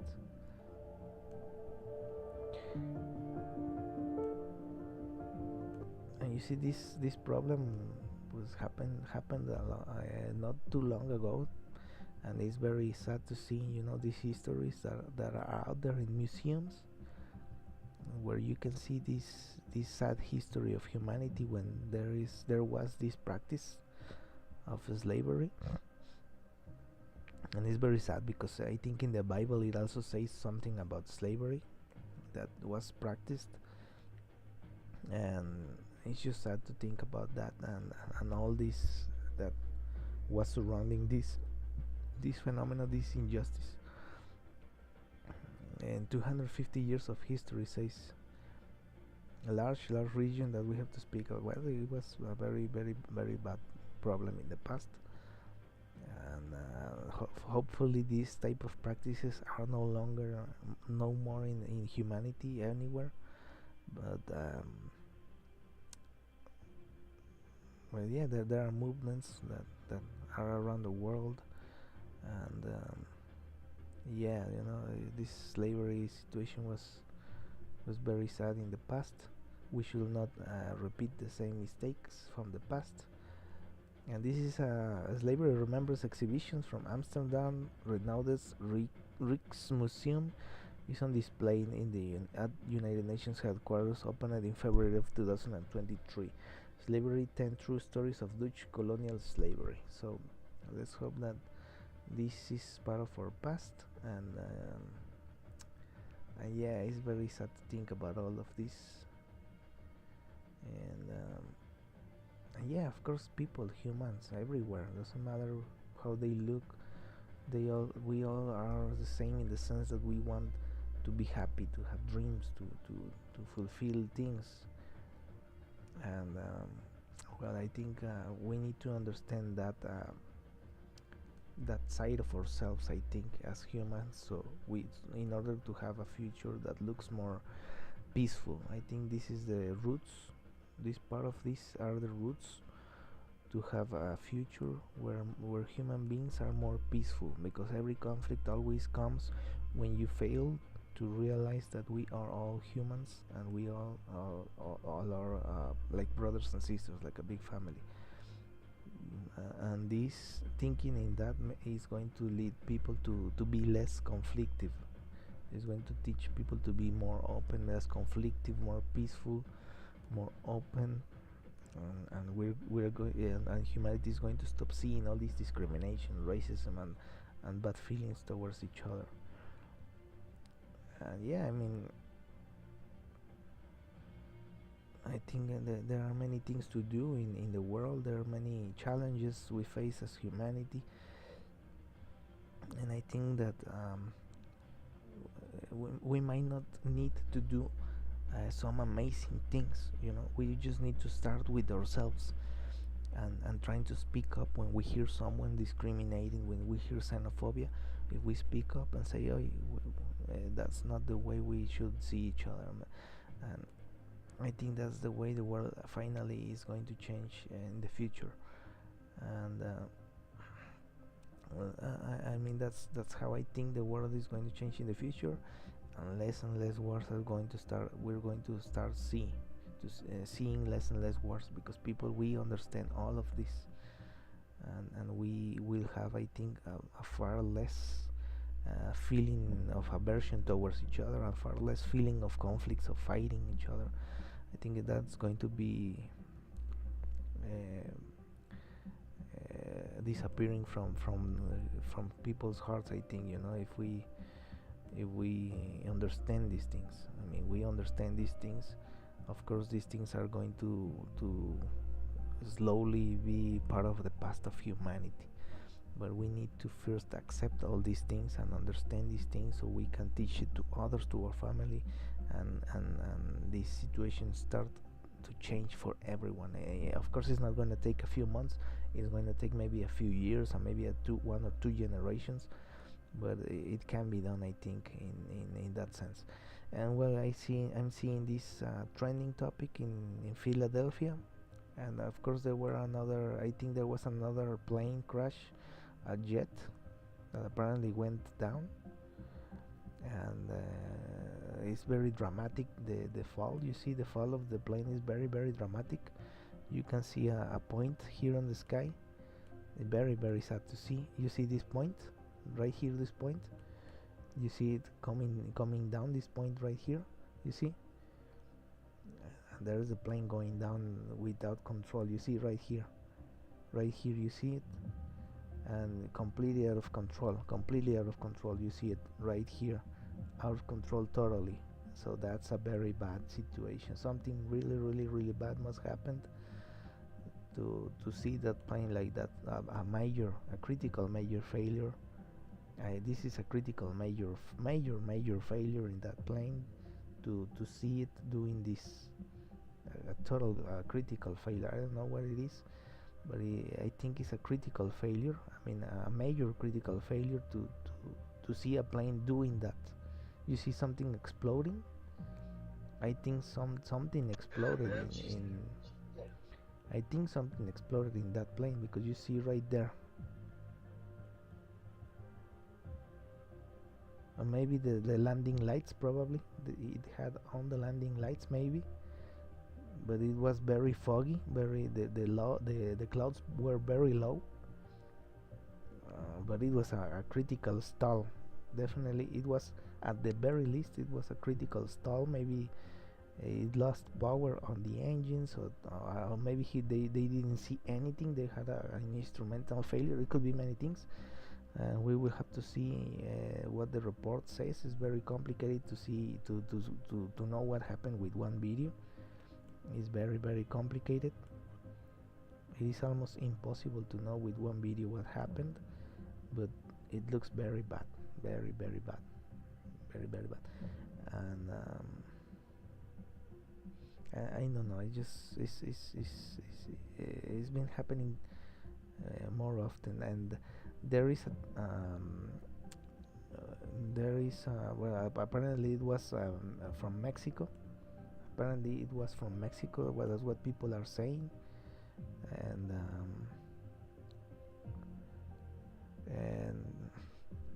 it's so very sad to see these accidents happening. And again, no, I don't think it was in Washington. No, this was in Philadelphia. Well, he made reference to Washington, and then this happened in Philadelphia. But yeah, I mean, it's not very happy to see. No one is happy to see this in the aeronautical community. And well, there's another video you see of the crash. Wow, well, that's, I don't know if this is real. I don't know if this is real, but it's a very close video of this incident in Washington. And wow, I don't understand why the chopper did that. I mean, you have to be blind to do that. I mean, you have to be completely blind to not see that. I mean, I don't know if this video is real. We will have to see. This is obtained by CNN, but man, this is not look this does not look good at all. I mean, this oh, I mean, it's unbelievable that is unbelievable. Wow, that is unbelievable to see. Unbelievable. I don't know if it's real. I don't know, but that's more likely what happened. But I don't know what the report is going to say. But it's very hard to believe that the helicopter didn't see anything. I mean, it does not look good. I agree with Donald Trump when it says that it does not look good. Let's wait and see the report. But well, and yeah, I mean, this airplane that crashed, allegedly crashed in well, it was not it was not an avioneta. The avioneta is like a smaller plane. It was a jet. I think avioneta is like one engine plane, like a Cessna or something like that. But no, it was not Cessna. It was a jet. Oh my God, this looked very awful. god, that was tremendous. I mean, it's jeez, you can barely see it right here. Oh my god, what a strong, I mean, oh my god. I mean, it's something that you don't like to see, or you don't want to see. But it's very, very sad. I mean, my god. There were apparently Mexican people in that plane. Oh my god, it's something. Well, it's always difficult to see, no, a plane, knowing that people are in some of these planes is, well, it's not easy to see. I guess it's not something that is very easy to see. Many people, I mean, many people in very close, in just a few couple of days is not the best. It's not the thing that anyone wants to see, man. Well, I don't know. I think it was 77 people in the first crash, and I don't know how many people were in that one, but it's too much people. Yeah, well, I guess that. Well, you see, I understand. I never understand what's the difference between for you and the trending. So areas here, but here it always appears this, and I thought I had blocked these 4 letters. Well, yeah, it's this incident, this awful incidents. Well, another from Nirvana. Well, that's a very good album of Unplugged. Yeah, it was a very good album. I think it was in April when this album came out. I think it was in April. I think he died in April. I don't know. I don't think it's today. I think the Unplugged was in another date and he died in April. I don't know. Well, well, yeah, it's not a happy sight when you see these accidents and think about people in those planes. It's not easy to see, and well, it's very hard to believe when this happens. Learjet 55. I've been in one of those. I have been in a trip to Mexico City in one of those jets, and I mean, man, it just when you have traveled in one of I have traveled in one of these planes. Once I went to see Mexico City in one of those planes, very comfortable, and man, is hits you different, I guess, when you see this. And I don't know, it's very complicated. You see, it was just barely leaving the airport there. I think it was just leaving the airport. Why this evening Allergic 55 crashed shortly after takeoff. Yeah, it was just barely lifting up,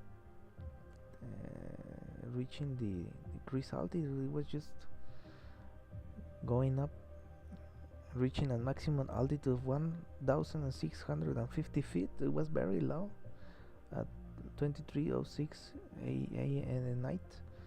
Granular ADS-B shows the last message from the aircraft. Non-position reported at vertical rate of minus 11,008 fpm. Oh man, it was just barely lifting up. It was very, very low very low altitude still. Very weird. Some catastrophic failure in one engine or something very bad. I don't know. It's very, very weird. It's very, very weird this. Well, I don't know. I just don't want to get distracted with these tragedies. Yeah, I mean it's twice as sad because it was a jet rescue ambulance. Oh my god. Oh my god, it's very difficult to see this just barely after the takeoff. And it was an ambulance, man. That's twice as bad. You see, it was barely It went down only just a few moments. You see, just a few moments after they took off. Just it was just taken off, and immediately went down. You see, immediately went down. He barely lifted up until up on the 1,650 feet. It was very low. Something very bad must happen in I don't know. I don't know. I cannot imagine what might happen there.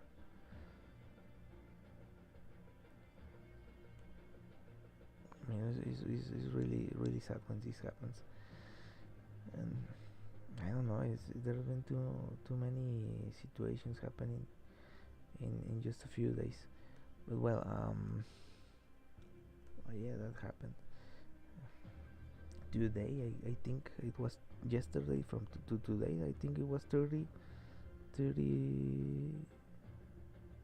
When does this say this was?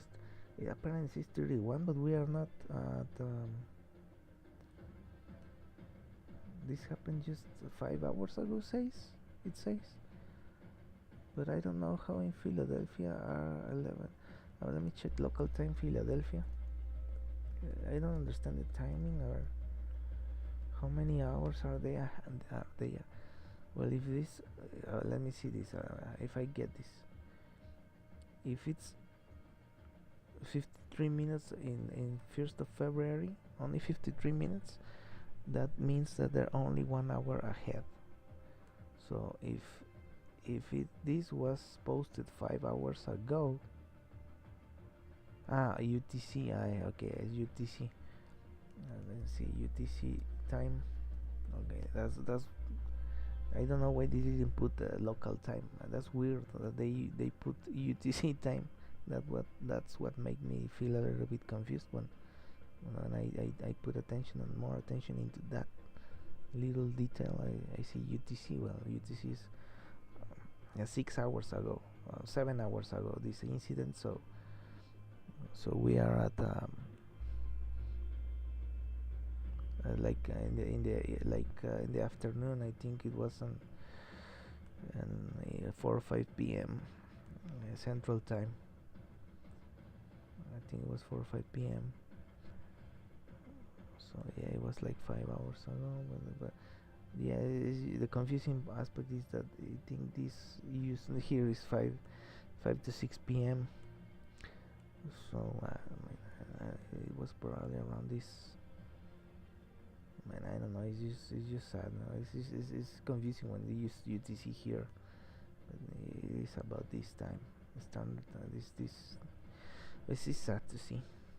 It's sad to see, and I don't know. I mean, there's too much incidents in a very short amount of time. I mean, I have heard that from pilots that there are more turbulences than before. That's what I have heard sometimes. But well, anyways, it's too late. I think it's too late. It's almost 12 in the morning. I think I'm going to finish this live stream, 2 hours and 17 minutes. And I think that I liked a lot more this configuration for the camera. Is very, very cool. And I made 2 long videos today, so I don't know if tomorrow I will be making a short video, or I will be resting for a day. I might be doing some small video just to keep the discipline. I don't know yet. But yeah, today was a very long day. It's been a while since I have made one of these long streaming days. Today was one of those. Like in the beginning, I used to make like 4 hours videos and stuff, and today was a long day, and there is a lot of I think today was different because there is also this tariff stuff that is going to happen tomorrow, and I've been under a lot of situations that I'm here and there and there and there, and I don't know, but I don't know if tomorrow I will do just 15 minutes, 20 minutes, something very short, just to keep this exercise. But today was very long, and I don't know yet. We will see, but I will keep this exercise every day. Even if I don't do it something long, I will keep doing something short, but I will try to be present in these spaces, and I can do it even in a cell phone, because sometimes you move and you don't have much time to be in one space. I might do it in a cell phone. If I have to move or travel or something, I will do it on a cell phone. But man, there was a lot of information that is flowing with this tariffs situation, and that is just one aspect. Now there is a lot of things happening relating Mexico, United States. For the other subject that is very important for Mexicans, and especially to us, that we are law abiding citizens in Mexico as much as we can, because there is too much corruption too, and we are paying attention a lot to these terrorist or the designations, because what we see in Mexico is terror by these criminal groups, and sadly sometimes there are many governmental officials and governors and mayors that are involved in all this terrorism, sadly, and there are many places that feel they are lawless. So I think that there are many people in Mexico trying to see what's going to happen with that, because it's very complicated to live in Mexico. It's very complicated to thrive in Mexico. It's 3 times more difficult than in many other places, I think, because you have to deal with many situations that are part of the fruits of the insecurity and corruption and all this. And for example, we are seeing this that I'm saying in Spanish now, this situation with the judicial reform that is very controversial, and then they're saying that they're going to do some, like they do in I don't know how to say it in English, but in Spanish is tombola. So I don't know how to say that in English. I think there has to be a word, because I think they used to do this in the lottery. I think it's something of raffle. Yeah, like some raffle, some yeah. They draw from a spinner containing or drum. They put a drum with names, papers and names, and they spin it, and then they stop this drum or this container from spinning, and they grab one piece of paper, and it comes with the name. So that's what they I think that what they are going to, they're saying, that's what they are saying that they're going to do with this reform, judicial reform, and all these elections of these candidates and all this stuff. It's just dumb, but that's what's going on. And the way some things are handled are very ridiculous, and makes you understand how difficult is many things that in other places seems to be like quite normal, like you shouldn't see any major issues with that. But when in Mexico it's a whole different game. So something that might seem very simple for other people to say, well, that's just very simple, why is he talking about this being difficult? Well, Mexico is another animal, like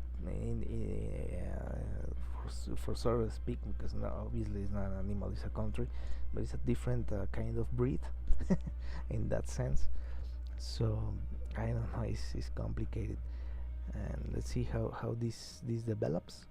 But they apparently are saying that this, in my state where I'm actually living right now, we have to pick in a electoral process, on electoral process where you go to vote and all that stuff.